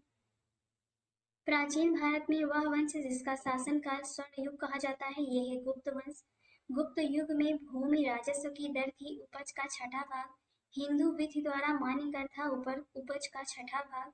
1/3, 1/4, 1/6 तथा 1/8 में से धर्मशास्त्रों में भू राजस्व की दर थी 1/6 भाग। भूमि का वह प्रकार जिसे अप्रहत कहा जाता है, बिना जोती हुई जंगली भूमि। भारत के इतिहास के संदर्भ में कुल्यावाप तथा द्रोणवाप शब्द निर्दिष्ट करते हैं भूमाप को। गुप्त साम्राज्य द्वारा कर रहित कृषि भूमि प्रदान की जाती थी मंदिरों एवं ब्राह्मणों को। प्राचीन भारत में सिंचाई कर को कहते थे विदक भागम। 3री शताब्दी में वारंगल प्रसिद्ध था लोहे के यंत्रों उपकरणों हेतु। प्राचीन भारतीय गुप्त राजवंश के समय नगर, घंटाशाला, कदूरा तथा चौल विख्यात थे। विदेशी व्यापार करने वाले बंदरगाह। तोरमाड़ था हूण जाति दल का। हूण शासक मिहिर कुल को पराजित किया था बालादित्य एवं यशोधर्मन ने। चीनी तीर्थयात्री जिसने 6ठी शताब्दी में भारत में दर्शन किया, ये है सुंगयुन। गुप्त वंश के शासकों के बारे में सत्य कथन है। गुप्त सम्राट स्वयं के लिए दैवी अधिकारों का दावा करते थे। उनका प्रशासन विकेंद्रीकृत था। उन्होंने भूमि दान की परंपरा को विस्तारित किया। नेक्स्ट है गुप्त काल के दौरान भारत में बलात् श्रम के संदर्भ में सही कथन है। इसे राज्य के लिए आय का एक स्रोत, जनता द्वारा दिया जाने वाला एक प्रकार का कर माना जाता था। शतरंज का खेल उद्भूत हुआ था। भारत में शूद्रक द्वारा लिखी हुई प्राचीन भारतीय पुस्तक मृच्छकटिकम का विषय था एक धनी व्यापारी और एक गणिका की पुत्री की प्रेम गाथा। प्राचीन सांख्य दर्शन में महत्वपूर्ण योगदान है कपिल का।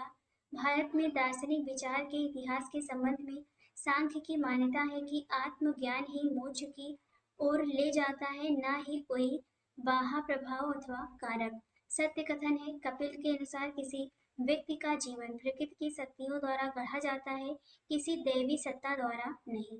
योग दर्शन के प्रतिपादक हैं पतंजलि।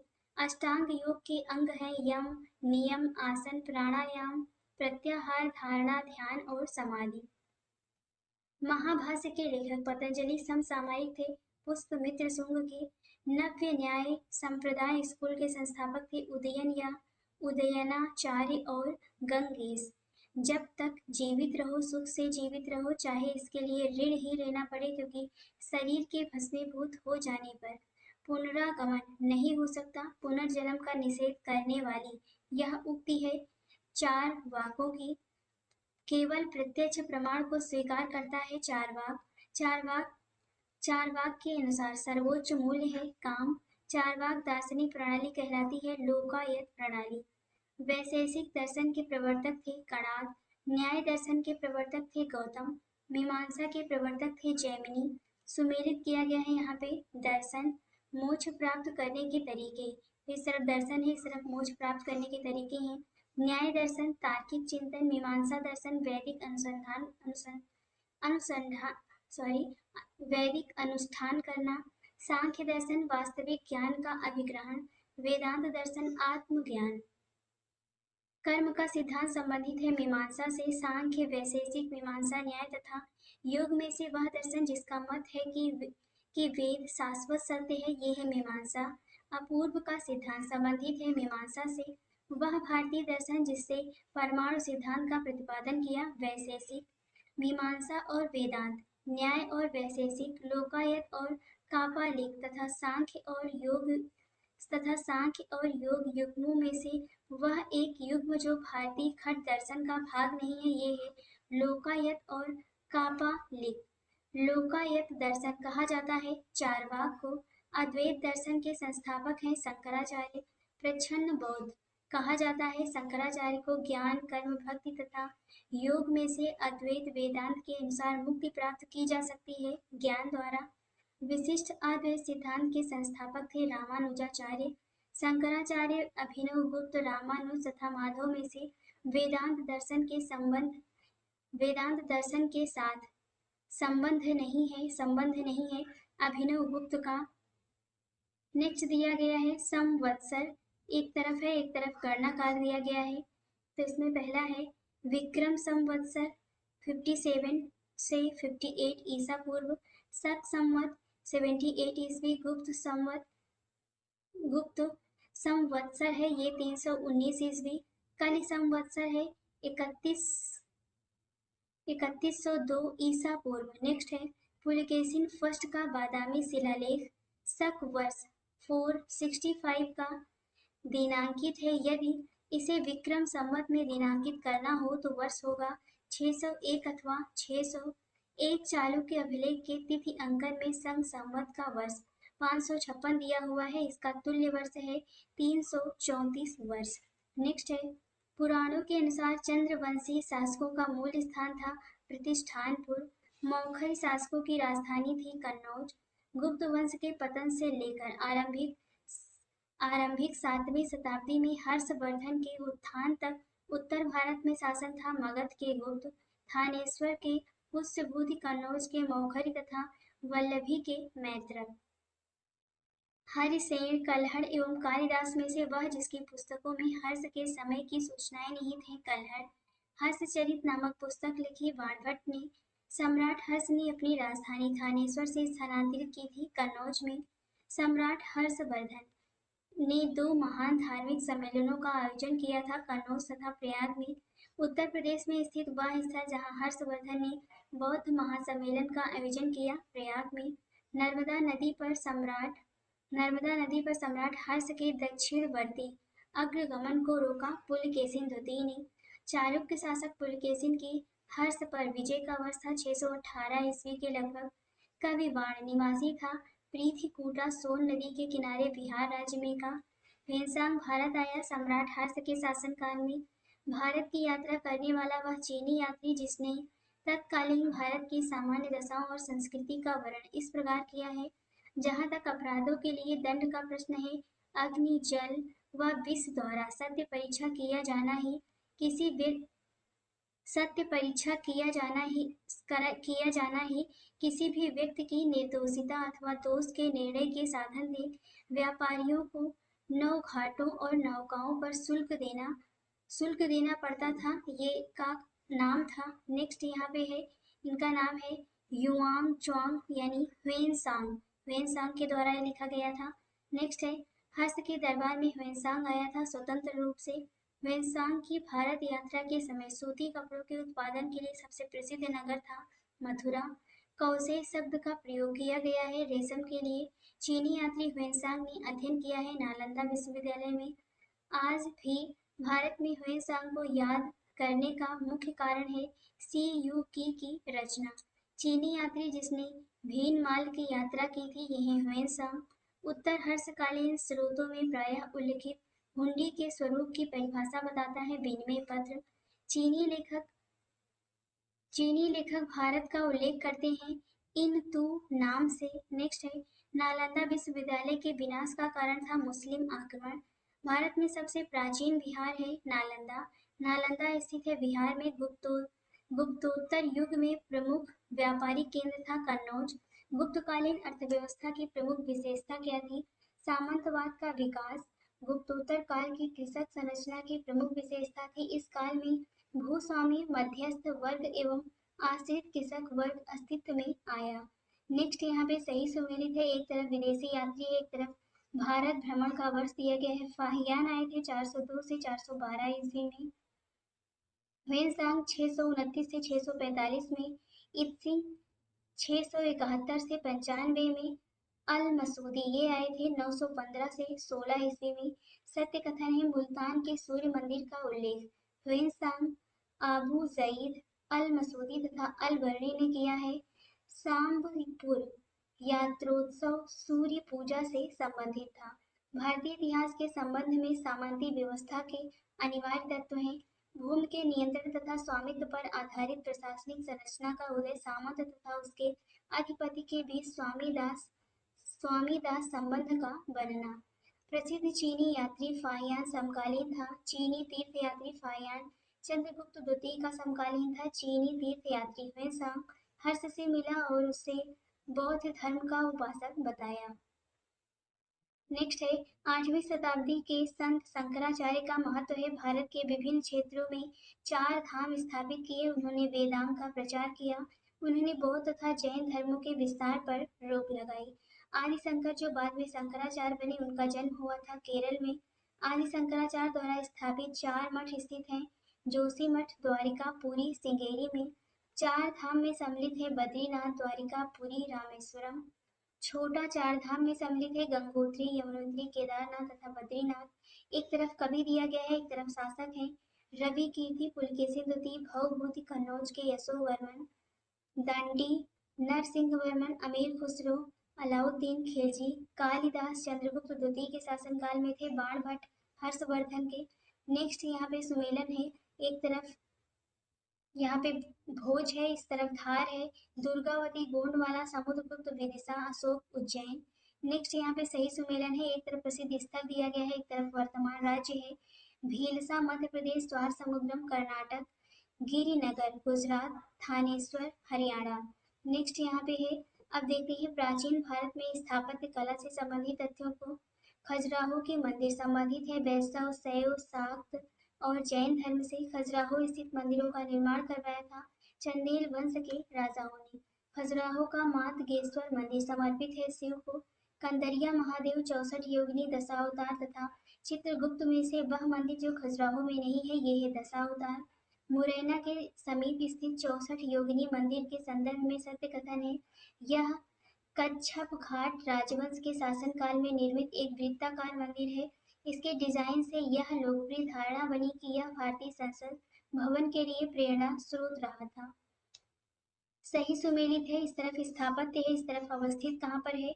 स्तूप, सांची, चित्रकारी बाग, कनिष्क की सिर विहीन मूर्ति मथुरा, दशावतार मंदिर देवगढ़ में, खजुराहो के मंदिर, भीमबेटका के गुफाएं, सांची के स्तूप तथा मांडू का महल में से वह जो विश्व धरोहर स्थल वर्ल्ड हेरिटेज साइट नहीं है, ये है मांडू का महल।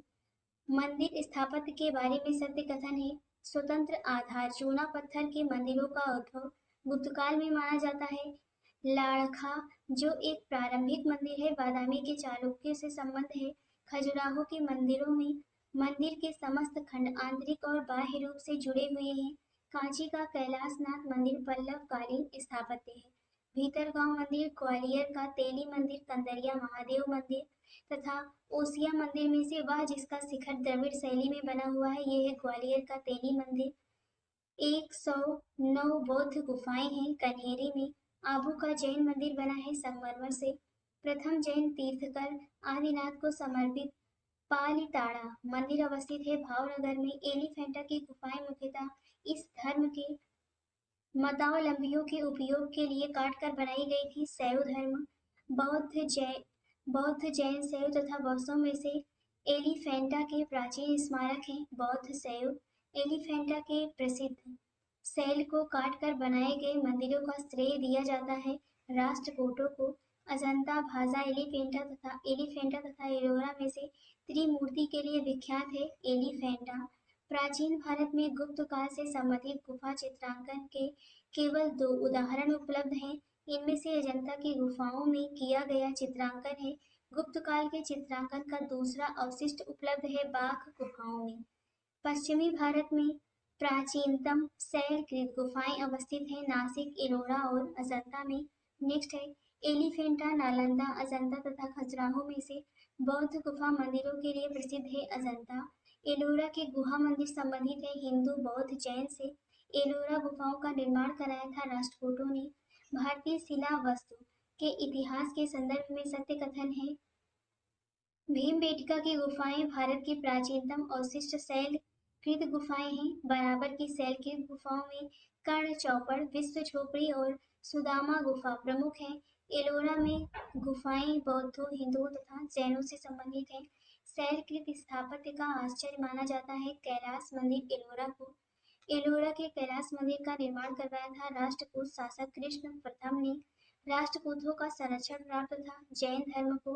अजंता एवं एलोरा गुफाएं स्थित है औरंगाबाद महाराष्ट्र में। एक तरफ यहाँ पे मंदिर दिया गया है, गुप्त मंदिर तथा स्थान है। ईंट निर्मित मंदिर है भीतरगांव कानपुर में है। दशावतार मंदिर देवगढ़, शिव मंदिर भूमरा, विश्व मंदिर एरण। नेक्स्ट है कानपुर उत्तर प्रदेश स्थित भीतरगांव मंदिर के संदर्भ में सही कथन है। इस मंदिर का निर्माण 5वीं सदी ईस्वी से 6ठी सदी ईस्वी के मध्य हुआ। ईंटों से निर्मित यह भारत के प्राचीनतम मंदिरों में से एक है। अजंता की कला को प्रश्रय दिया वाकाटक तथा गुप्तों ने। अजंता की गुफाएं रामायण, महाभारत, जातक कथाएं तथा पंचतंत्र कहानियों में से संबंधित हैं जातक कथाओं से।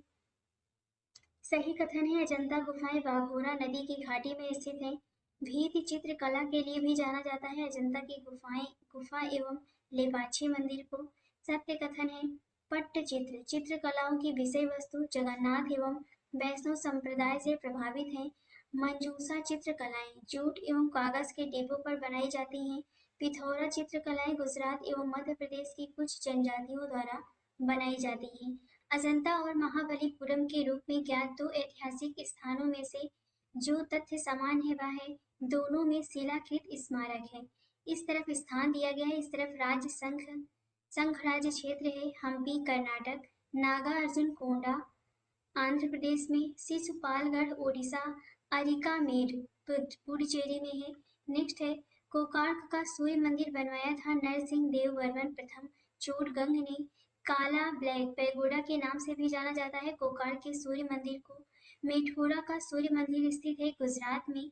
लिंगराज मंदिर अवस्थित है भुवनेश्वर में। उड़ीसा में नष्ट होने से बचे मंदिरों में सर्वाधिक बड़ा और सबसे ऊंचा मंदिर है लिंगराज मंदिर। जगन्नाथ मंदिर स्थित है उड़ीसा में। भुवनेश्वर तथा पुरी के मंदिर निर्मित है नागर शैली में। जगन्नाथ मंदिर के गर्भगृह में भगवान जगन्नाथ, सुभद्रा एवं बाल बलभद्र की मूर्तियां बनी हैं, लकड़ी की बनी है ये। विदर्भ के खजुराहो के रूप में जाना जाता है। मार्कंडेश्वर मंदिर को विष्णु को समर्पित अंकोर वाट मंदिर स्थित है कंबोडिया कपूजिया में। बोरोबदूर स्तूप स्थित है जावा में। अंकोर वाट मंदिर समूह का निर्माण 12वीं शताब्दी में करवाया था सूर्यवर्मन द्वितीय ने। द्रविड़ शैली के मंदिरों में गोपुरम से तात्पर्य है प्रवेश द्वार तोरम के ऊपर बने अलंकृत एवं बहुमंजिला भवन से।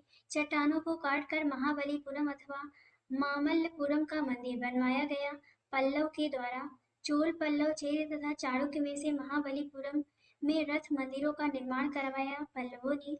महाबलीपुरम का सप्त रथ मंदिर बनवाया गया नरसिंह वर्मन फर्स्ट के द्वारा। द्रौपदी रथ, भीम रथ, अर्जुन रथ तथा धर्मराज रथ में से रथ मंदिर जो सबसे छोटा है ये है द्रौपदी रथ। मंदिरों का सही कालानुक्रम है सप्त पैगोडा महाबलीपुरम का तटीय मंदिर, बृहदेश्वर मंदिर, गंगकोण चोलपुरम का मंदिर। नेक्स्ट एक तरफ स्थान दिया गया है, एक तरफ यहाँ पे स्मारक है। एलिफेंटा गुफा, श्री श्रवणबेलगोला मूर्ति है, खजुराहो मंदिर है, सांची स्तूप है। नेक्स्ट यहाँ पे एक तरफ ऐतिहासिक स्थल है, एक तरफ राजवंश स्थान है। भीमबेटका मध्य प्रदेश, सोर टेम्पल तटीय मंदिर तमिलनाडु, हम्पी कर्नाटक में, मानस असम में। नेक्स्ट है एलोरा की गुफाएं राष्ट्रकूटों ने बनवाई। मीनाक्षी मंदिर पांड्यों ने, खजुराहो मंदिर चंदेल शासकों ने, महाबलीपुरम के मंदिर को पल्लवों ने बनवाया। नेक्स्ट एक तरफ यहाँ पे स्थान दिया गया है, एक तरफ विशेषता है बैजनाथ धाम शिव मंदिर है। सारनाथ बुद्ध की शांति का प्रथम प्रवचन स्थल है। दिलवाड़ा जैन मंदिर है। बद्रीनाथ विष्णु मंदिर है। ओंकारेश्वर अमरकंटक तथा अरसवल्ली में से सूर्य मंदिरों के लिए विख्यात है। अरसवल्ली सुमेलित है, एक तरफ स्थान है, एक तरफ विशेषता दी गई है इसमें। नालंदा विश्वविद्यालय, सारनाथ अशोक स्तंभ, सांची स्तूप, कोणार्क सूर्य मंदिर है। नेक्स्ट देखते हैं चित्रकारी बाघ अजंता, कनिष्क की सिर विहीन मूर्ति मथुरा में है। सूर्य मंदिर कोणार्क, लिंगराज मंदिर भुवनेश्वर, हवा महल जयपुर, गोमतेश्वर की प्रतिमा ये कर्नाटक में है। नेक्स्ट है प्राचीन नगर तक्षशिला स्थित है सिंधु तथा झेलम नदियों के बीच में। सोनगिरी जहाँ 103 जैन दिगंबर मंदिर बने हुए हैं स्थित है दतिया मध्य प्रदेश के सन्निकट में। दिलवाड़ा जैन मंदिर माउंट आबू में अरावली पर्वत पर है। प्रसिद्ध विरूपाक्ष मंदिर अवस्थित है हम्पी में।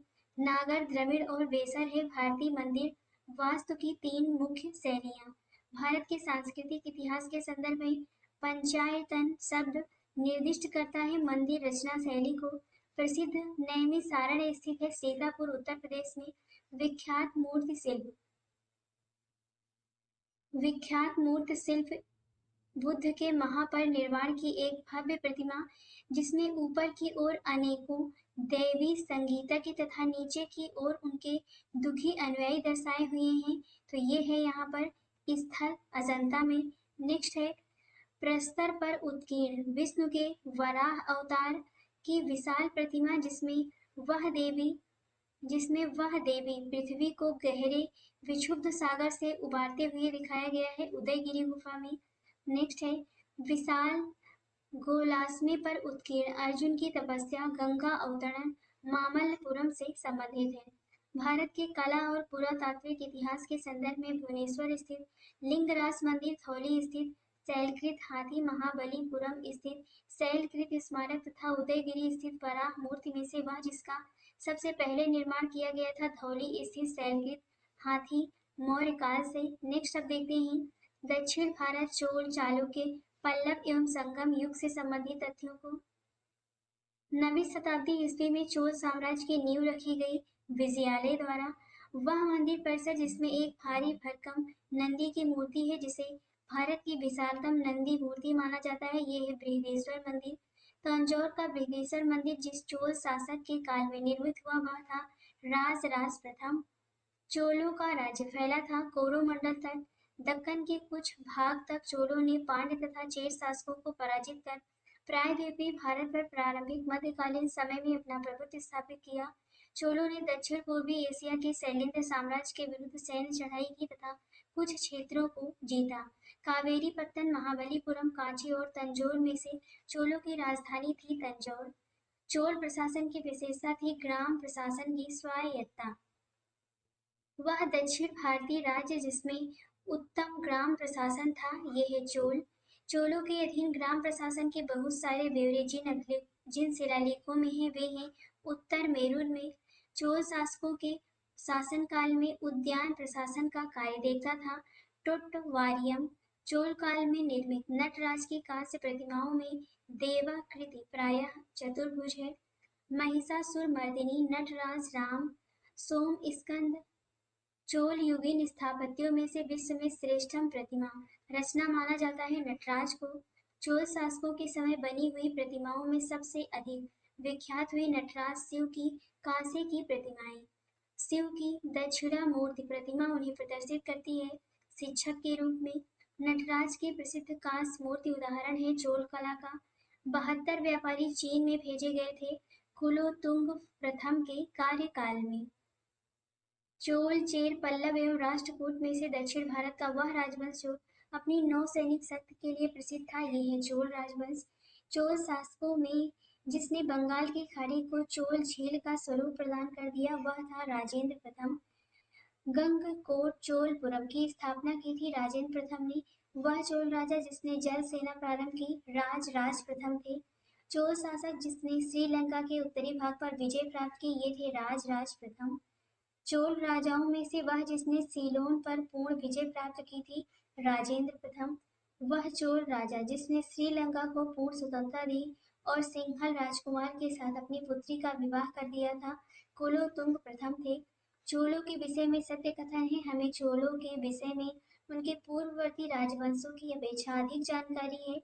चोल शासकों ने मंदिरों की दीवारों पर अभिलेख उत्कीर्ण करने का चलन प्रारंभ किया जिनमें उनकी विजयों के ऐतिहासिक विवरण दिए जाते थे। नेक्स्ट एक तरफ यहाँ पे शब्द दिया गया है, एक तरफ उस शब्द का विवरण है। तो पहला है एलपति, भूमि जिससे मिलने वाला राजस्व अलग से ग्राम जलाशय के जल रख रखाव के लिए निर्धारित कर दिया जाता था। तनयूर, स्थानीय प्रशासन में बड़े नगरों में अलग कुर्रम ग्राम संघ गठित करना। घटिका इसका मतलब है प्रायः मंदिरों के साथ संबद्ध विद्यालय होता था। श्रेणी नगरम नानादेशी तथा मणिग्राम में से विदेशी व्यापार से संबंधित संस्थाएं थी नानादेशी तथा मणिग्राम। प्राचीन भारत का वह महत्वपूर्ण व्यापार केंद्र जो उस व्यापार मार्ग पर था जो कल्याण को वेंगी से जोड़ता था तगर। नेक्स्ट है चालुक्य वंश का सबसे महान शासक था पुलकेशिन द्वितीय। चोल, चालुक्य, पाल तथा सेन में से वह वंश जिसके द्वारा प्रायः महिलाओं को प्रशासन में उच्च पद प्रदान किए जाते थे चालुक्य की राजधानी थी वातापी में। संस्कृत के कवि और नाटककार कालिदास का उल्लेख हुआ है पुलकेशिन द्वितीय के ऐहोल अभिलेख में। वह शासक जिसने सिंघल द्वीप के विरुद्ध 642 ईस्वी में 2 समुद्री अभियान भेजा था नरसिंह वर्मन प्रथम है। प्राचीन संस्कृत ग्रंथों में प्राच्य यवन प्रिय शब्द द्योतक था काली मिर्च का। संगम साहित्य में तोल काव्यम एक ग्रंथ है तमिल व्याकरण का। सिलप्पाधिकारम का लेखक था इलंगो आर्टिगल। नेक्स्ट एक तरफ यहाँ पे ग्रंथ दिया गया है, एक तरफ विषय है। तिरुकुरल दर्शन है। तोल्काप्पियम व्याकरण है। सिलप्पाधिकारम प्रेम कथा है। मणि मिकाइले वणिक कथा है। नेक्स्ट है शैव संतों के लेखक के संग्रह को 5वां वेद भी समझा जाता है। इस संग्रह का नाम है तरुमुराय। पूर्वी भारत में प्रमुख भारतीय रोमन व्यापारिक स्थान था अरिकामेडु। ईसा की प्रारंभिक शताब्दियों में भारत तथा रोम के बीच घनिष्ठ व्यापारिक संबंधों की सूचना प्राप्त होती है अरिकामेडु पुरा स्थल की खुदाइयों से। अरिकामेडु ताम्रलिपि होरके तथा बारबेगिकम में से वह बंदरगाह जो पोडुके नाम से द पेरिप्लस ऑफ द इरिथ्रियस सी के लेखक को ज्ञात था अरिकामेडु। रोमन बस्ती प्राप्त हुई अरिकामेडु से। इम्फोरा जार होता है एक लंबा एवं दोनों तरफ हत्थेदार जार। कदम्ब, चेर, चोल तथा पांड्य राजवंशों में से वह जिनका उल्लेख संगम साहित्य में नहीं हुआ है ये है कदम्ब। धार्मिक कविताओं का संकलन कुरल है। तमिल भाषा में चेर, चोल, पल्लव तथा पांड्य में से वह जो तमिल देश के संगम युग का राजवंश नहीं था ये है पल्लव। तमिल ग्रंथ जिसे लघु वेद की संज्ञा दी गई है ये है कुरल। तमिल रामायणम रामावतारम का लेखक था कंबन। मध्यकालीन भारत के सांस्कृतिक इतिहासकार में सित्तर थे जो तमिल क्षेत्र के सिद्ध सित्तर एकेश्वरवादी थे तथा मूर्ति पूजा की निंदा करते थे। कन्नड़ क्षेत्र के लिंगायत पुनर्जन्म के सिद्धांत पर प्रश्न चिन्ह लगाते थे तथा जाति अधिक्रम को अस्वीकार करते थे। एक तरफ यहाँ पे राजवंश दिया गया है, एक तरफ राजधानी है पल्लव कांची, पांड्य मथुरा, यादव देवगिरी, काकती वारंगल, सुमेरी थे। एक तरफ राजवंश है, एक तरफ संबंधित स्थल है। गुप्त, देवगढ़, चंदेल, खजुराहो, चालुक्य, बादामी, पल्लव, पनमलय। नेक्स्ट अब देखते हैं चतुर्वेदी, मंगलम, परिषद, अष्टदिक्कज तथा मणिग्रामम में से वह जो प्राचीन भारत में व्यापारियों का निगम था मणिग्रामम। दक्षिणी भारत का प्रसिद्ध तक्कोलम का युद्ध हुआ था चोल एवं राष्ट्रकूटों के मध्य। संगम युग में उरैयूर विख्यात था सूती वस्त्र के केंद्र के रूप में। पांड्य राज्य की जीवन रेखा थी वेगी नदी। संगम पत्तम जो पश्चिमी तट पर स्थित थे नौरा, तोटी, मुसिरी एवं नेलिसंडा। संगम कालीन साहित्य में कौन मन्नन प्रयुक्त होते थे राजा के लिए। तृतीय संगम हुआ था मदुरई में। प्रथम एवं द्वितीय संगम का आयोजन क्रमशः हुआ था मदुरई एवं कपाटपुरम अलैवाई में। वह ऋषि जिसके बारे में कहा जाता है कि उन्होंने दक्षिण भारत का आर्यकरण किया, उन्हें आर्य बनाया, अगस्त्य ने। सुमेरी थे, एक तरफ राजा वंश है, एक तरफ राजधानी है। चालुक्य की राजधानी बादामी, पल्लव कांचीपुरम, हर्ष की कन्नौज, पांड्य की मदुरई थी। भारत के इतिहास में प्राचीन काल से आरंभ कर घटनाओं का सही कालानुक्रम। महेंद्र वर्मन फर्स्ट के अधीन पल्लव सत्ता की स्थापना, गोपाल द्वारा पाल राजवंश की स्थापना, राजा भोज के अधीन प्रतिहारों का उदय, परांतक वन द्वारा चोल सत्ता की स्थापना। सुमेलित किया गया है, इस तरफ पल्लव शासक है, इस तरफ उनका राज्य काल दिया गया है। तो इसमें पहले है महेंद्र वर्मन प्रथम, इनका राज्यकाल है 600 से लेके 630 ईस्वी। नरसिंह वर्मन फर्स्ट 630 से लेके 668 ईस्वी के मध्य। परमेश्वर वर्मन फर्स्ट का है लगभग 670 से 700 ईस्वी के मध्य। नंदी वर्मन सेकंड का है 731 से 795 ईस्वी के मध्य। सुमेलित किया गया है, एक तरफ राज्य है, एक तरफ राजधानी है चेर, वांची या वांजी, चोल का है तंजौर, होयसल का है द्वार समुद्रम। वह चीनी जाति है जिसने चालुक्यों के शासन काल में चीन एवं भारत के संबंधों का विवरण दिया है, ये है मात वालिन। नेक्स्ट है चालुक्य, राजपूत, गुप्त तथा मौर्य में से वह राजवंश जिसने उत्तर भारत पर शासन नहीं किया चालुक्यों ने। वह राजा जिसने अपने मंत्रियों को पशुओं पर क्रूरता पर प्रतिबंध लगाने के लिए काशी क्षेत्र भेजा था चालुक्य राजा कुमारपाल। कदम्ब राजाओं की राजधानी थी वनवासी। काकतीय राज्य में अति महत्वपूर्ण समुद्र पत्तन था मोटीपल्ली। दक्षिण भारत का वह वंश जिसके राजा ने रोम राज्य में एक दूत 26 ईसा पूर्व में भेजा था, ये थे पांड्य। एक तरफ यहाँ पे मंदिर दिया गया है, एक तरफ स्थान है मीनाक्षी मंदिर मदुरई में है, वेंकटेश्वर मंदिर तिरुमाल, महाकाल मंदिर उज्जैन, बेलूर मठ कोलकाता में। दक्षिण भारत के मंदिरों के आकर्षण द्वार कहलाते हैं गोपुरम। अब देखते हैं प्राचीन साहित्य एवं उनके साहित्यकार। इतिहास के पिता की पदवी सही अर्थों में संबंधित है हेरोडोट से। सुमेलित किया गया है, एक तरफ पुस्तक है, एक तरफ लेखक है अष्टाध्यायी, इसके लेखक है पाणिनि। महाभाष्य के पतंजलि, निरुक्त के हैं यास्क, वार्तिक के हैं कात्यायन, मुद्रा राक्षस के लेखक हैं विशाख दत्त। साहित्य की शास्त्रीय पुस्तकें जो गुप्त काल में लिखी गई थी अमरकोश, कामसूत्र, मेघदूत एवं मुद्रा राक्षस। 10 कुमार चरितम के रचनाकार थे दंडिन। कुमार संभव महाकाव्य लिखा कालिदास ने। महाविकाग्निमित्र, अभिज्ञान शाकुंतलम, कुमार संभवम तथा जानकी हरणम में से वह नाटक जो कालिदास ने नहीं लिखा ये है जानकी हरणम, मेघदूतम, कुमार संभवम, उत्तर रामचरितम तथा ऋतु संहारम में से वह जिसको कालिदास ने नहीं लिखा है ये है उत्तर रामचरितम। उत्तरी भारतीय शास्त्रीय संगीत का बाइबल ग्रंथ संबंधित है नाट्य शास्त्र से। नेक्स्ट है यहाँ पे एक तरफ लेखक दिया गया है, इस तरफ उनकी पुस्तक है। वात्स्यायन की पुस्तक है कामसूत्र, चाणक्य की है अर्थशास्त्र, कलहड़ की है राज तरंगिणी। कलहड़ द्वारा रचित राज तरंगी संबंधित है कश्मीर के इतिहास से। कलहड़ की राज तरंगी की तरह एक इतिहास की पुस्तक गौड़वाहु लिखी थी वाकपति ने। इस तरफ लेखक है, इस तरफ उनकी रचनाएं हैं। भारवी की रचना है किरार कि, किरातार्जुनीयम, राजशेखर की है कर्पूर मंजरी, कालिदास की है रघुवंश, भास की है स्वप्नवास वदत्तम, बाणभट्ट की है कादम्बरी, हर्ष की है नागानंद रत्नावली।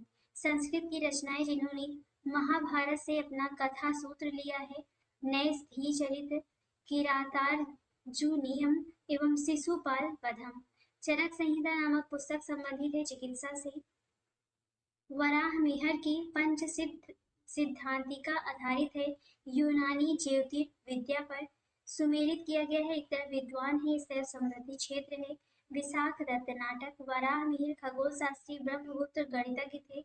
नेक्स्ट है मिलिंद पन्हो, पाली ग्रंथ से संबंधित है। मिलिंद पन्हो राज मिलिंद मिनांडर तथा एक बौद्ध भिक्षु के मध्य संवाद रूप है, वह भिक्षु थे नागसेन। सुमेलित किया गया है, एक तरफ दरबारी कवि हैं तथा किस राजा के दरबार में थे अमीर खुसरो, अलाउद्दीन, कालिदास, चंद्रगुप्त द्वितीय, हरिसेन, समुद्रगुप्त, बाणभट्ट हर्षवर्धन के काल के थे। नेक्स्ट है राज तरंगिणी के लेखक, कलहड़ के समय शासक था जय सिंह। कलहड़ कृत राज तरंगिणी में कुल तरंग हैं 8। कलहड़ की राज तरंगिणी को आगे बढ़ाया जोन राज एवं श्रीवर ने। सौंद सौंदरानंद रचना है अश्वघोष की, नागानंद रत्नावली एवं प्रियदर्शिका के लेखक थे हर्षवर्धन। अमरकोश, सिद्धांत शिरोमणि, बृहत संहिता तथा अष्टांग हृदय में से वह जो विश्वकोशीय ग्रंथ है ये है बृहत संहिता।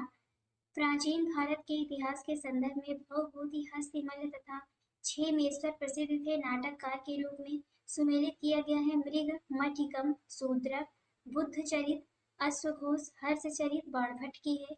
ग्रंथकार एक तरफ मूल ग्रंथ दिया गया है वराहमिहिर की बृहत संहिता है।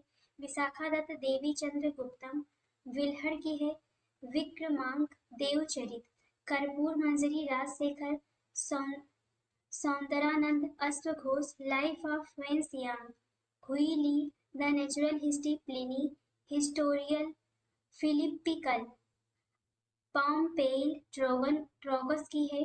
द हिस्टरीज हेरोडोटस की है। नेक्स्ट है परमार राजवंश के इतिहास पर प्रकाश डालने वाले स्रोत हैं पद्मगुप्त का नवसाहक चरित्र, मेरुतुंग का प्रबंध चिंतामणि, उदयादित्य के समय का उदयपुर प्रशस्ति, सीयत द्वितीय का इरसोल अभिलेख, भोज का बांसवाड़ा तथा वेतमा के अभिलेख। शाकुंतलम लिखा है कालिदास ने। मृच्छकटिकम, मेघदूतम, ऋतुसंहार एवं विक्रमोर्वशीयम में से कालिदास की साहित्यिक कृति नहीं है। मृग तो इसमें ये कृति नहीं है, मृच्छकटिकम नहीं है। कालिदास द्वारा रचित माल विकाग्निमित्र नाटक का नायक था अग्निमित्र। वह पुस्तक जिसमें शुंग राजवंश के संस्थापक के पुत्र की प्रेम कहानी है ये है माल विकाग्निमित्र। गीत गोविंद के रचयिता जयदेव अलंकित करते थे लक्ष्मण सेन की सभा को। एक तरफ यहाँ पे रचनाएं हैं, उसके विषय हैं अष्टांग संग्रह, आयुर्विज्ञान, 10 रूपम, नाट्यकला, लीलावती, गणि, महाभाष्य, व्याकरण, विद्वान रचनाएं। सर्ववर्मा, कांतत्र, विज्ञानेश्वर, मिताक्षरा। तुम्हारा अधिकार कर्म पर है, फल की प्राप्ति पर नहीं। यह वाक्य जिस ग्रंथ का है वह है गीता। जो यहाँ है वह अन्यत्र भी है, जो यहाँ नहीं है वह कहीं नहीं है। यह कहा गया है महाभारत में। प्राचीन भारत का वह ग्रंथ जिसका 15 भारतीय एवं 40 विदेशी भाषाओं में अनुवाद हुआ है ये है पंचतंत्र। पंचतंत्र मूल रूप से लिखी गई विष्णु शर्मा द्वारा। प्राचीन भारतीय इतिहास के संदर्भ में सही कथन है मिताक्षरा व्यवस्था में पुत्र अपने पिता के जीवन काल में ही संपत्ति पर अधिकार का दावा कर सकते हैं, जबकि दायभाग व्यवस्था में पिता की मृत्यु के उपरांत ही पुत्र संपत्ति पर अधिकार का दावा कर सकते हैं। बीजगणित के क्षेत्र में अपने योगदान के लिए विशेष रूप से जाने जाते हैं भास्कर। गणित की पुस्तक लीलावती के लेखक थे भास्कराचार्य। आर्यभट्ट थे भारतीय गणितज्ञ एवं खगोल शास्त्री। वह भारतीय गणितज्ञ जिससे दशमलव के स्थानिक मान की खोज की आर्यभट्ट ने की। पृथ्वी की अपनी धुरी पर घूमने के कारण प्रतिदिन सूर्योदय एवं सूर्यास्त होता है, आर्यभट्ट ने कहा था। शून्य का आविष्कार किया था किसी अज्ञात भारतीय ने। मत विलास प्रहसन का लेखक था महेंद्र वर्मन। मनुस्मृति मुख्यतः संबंधित है समाज व्यवस्था से। भारत का प्रथम विधि निर्माता माना जाता है मनु को। सितार, वीणा, सरोद तथा तबला में से सबसे प्राचीन वाद्य यंत्र है वीणा। अब देखते हैं पूर्व मध्यकाल 800 से 1200 ईस्वी के मध्य तथ्यों को। पृथ्वीराज चौहान के नाम से प्रसिद्ध है पृथ्वीराज द्वितीय। ताम्रपत्र लेख दर्शाते हैं कि प्राचीन काल में बिहार के राजाओं का संपर्क था जावा सुमात्रा से। स्वर्ण भूमि का वह राजा जिसने नालंदा में एक बौद्ध विहार की स्थापना की तथा उसके रख रखाव हेतु अपने दूत द्वारा देवपाल से 5 गांव दान में देने के लिए प्रार्थना की। ये है बाल पुत्र देव। गोविंद चंद गढ़वाल की एक रानी कुमार देवी ने धर्म चक्र जिन विहार बनवाया था सारनाथ में बनवाया था। हमीर महाकाव्य में चौहानों को बताया गया है सूर्यवंशी। आल्हा उदय संबंधित थे महोबा से। पृथ्वीराज रासो के लेखक हैं चंद बरदाई। पृथ्वीराज विजय के लेखक हैं जयानक। नेक्स्ट एक तरफ रचनाकार है, एक तरफ यहाँ पे रचना दी गई है। सारंगधर हमीर रासो की रचना है, सारंगधर इनकी रचना है हमीर रासो। चंद बरदाई की रचना है पृथ्वीराज रासो। जगनी की है परमाल रासो। नरपति नाल की है बीसर देव रासो। नेक्स्ट है राजपूत वंशों में से वह जिसने 8वीं शताब्दी में दिल्ली शहर की स्थापना की थी तोमर वंश ने किया था। जेजाक भुक्ति प्राचीन नाम था बुंदेलखंड का। धंगदेव शासक था जेजाक भुक्ति के चंदेल वंश का। शासकों का कालानुक्रम है यशो वर्मा 930 से 950 ईस्वी, धंग 950 से 1002 ईस्वी, विद्याधर 1019 से 1029 ईस्वी, कीर्ति वर्मा 1060 से 1100 ईस्वी के मध्य इनका कार्यकाल रहा। नेक्स्ट देखते हैं चित्तौड़ के त्रिभुवन नारायण मंदिर को बनाया परमार राजा भोज ने। पंड्रवर्धन मुक्ति अवस्थित थी उत्तर बंगाल में। पाल वंश का संस्थापक था गोपाल। ओदंतपुर शिक्षा केंद्र अवस्थित था बिहार में। सोमपुर महाविहार का निर्माण कराया था धर्मपाल ने। उस पाल शासक का नाम बताइए जिसने विक्रमशिला विश्वविद्यालय स्थापित किया, तो ये है धर्मपाल। विक्रमशिला विश्वविद्यालय अवस्थित था बिहार में। हर्षवर्धन, गोपाल, यशोवर्मन तथा नंदीवर्मन पल्लव मल्ल में से वह राजा जो जनता द्वारा प्रत्यक्ष रूप से चुना गया गोपाल एवं नंदीवर्मन पल्लव मल्ल। नेक्स्ट है नालंदा, विक्रमशिला, तक्षशिला एवं ओदंतपुर में से वह स्थान जो पूर्व मध्यकाल में शिक्षा का केंद्र नहीं था, ये है तक्षशिला। राष्ट्रकूट साम्राज्य की नींव रखी दंतिदुर्ग ने। हिरण्यगर्भ धार्मिक कार्य कराया था दंतिदुर्ग ने। अपने पिता के अभियानों के क्रम में सैनिक छावनी में पैदा हुआ अमोघ वर्ष राष्ट्रकूट। महानतम प्रतिहार राजा था मिहिर भोज।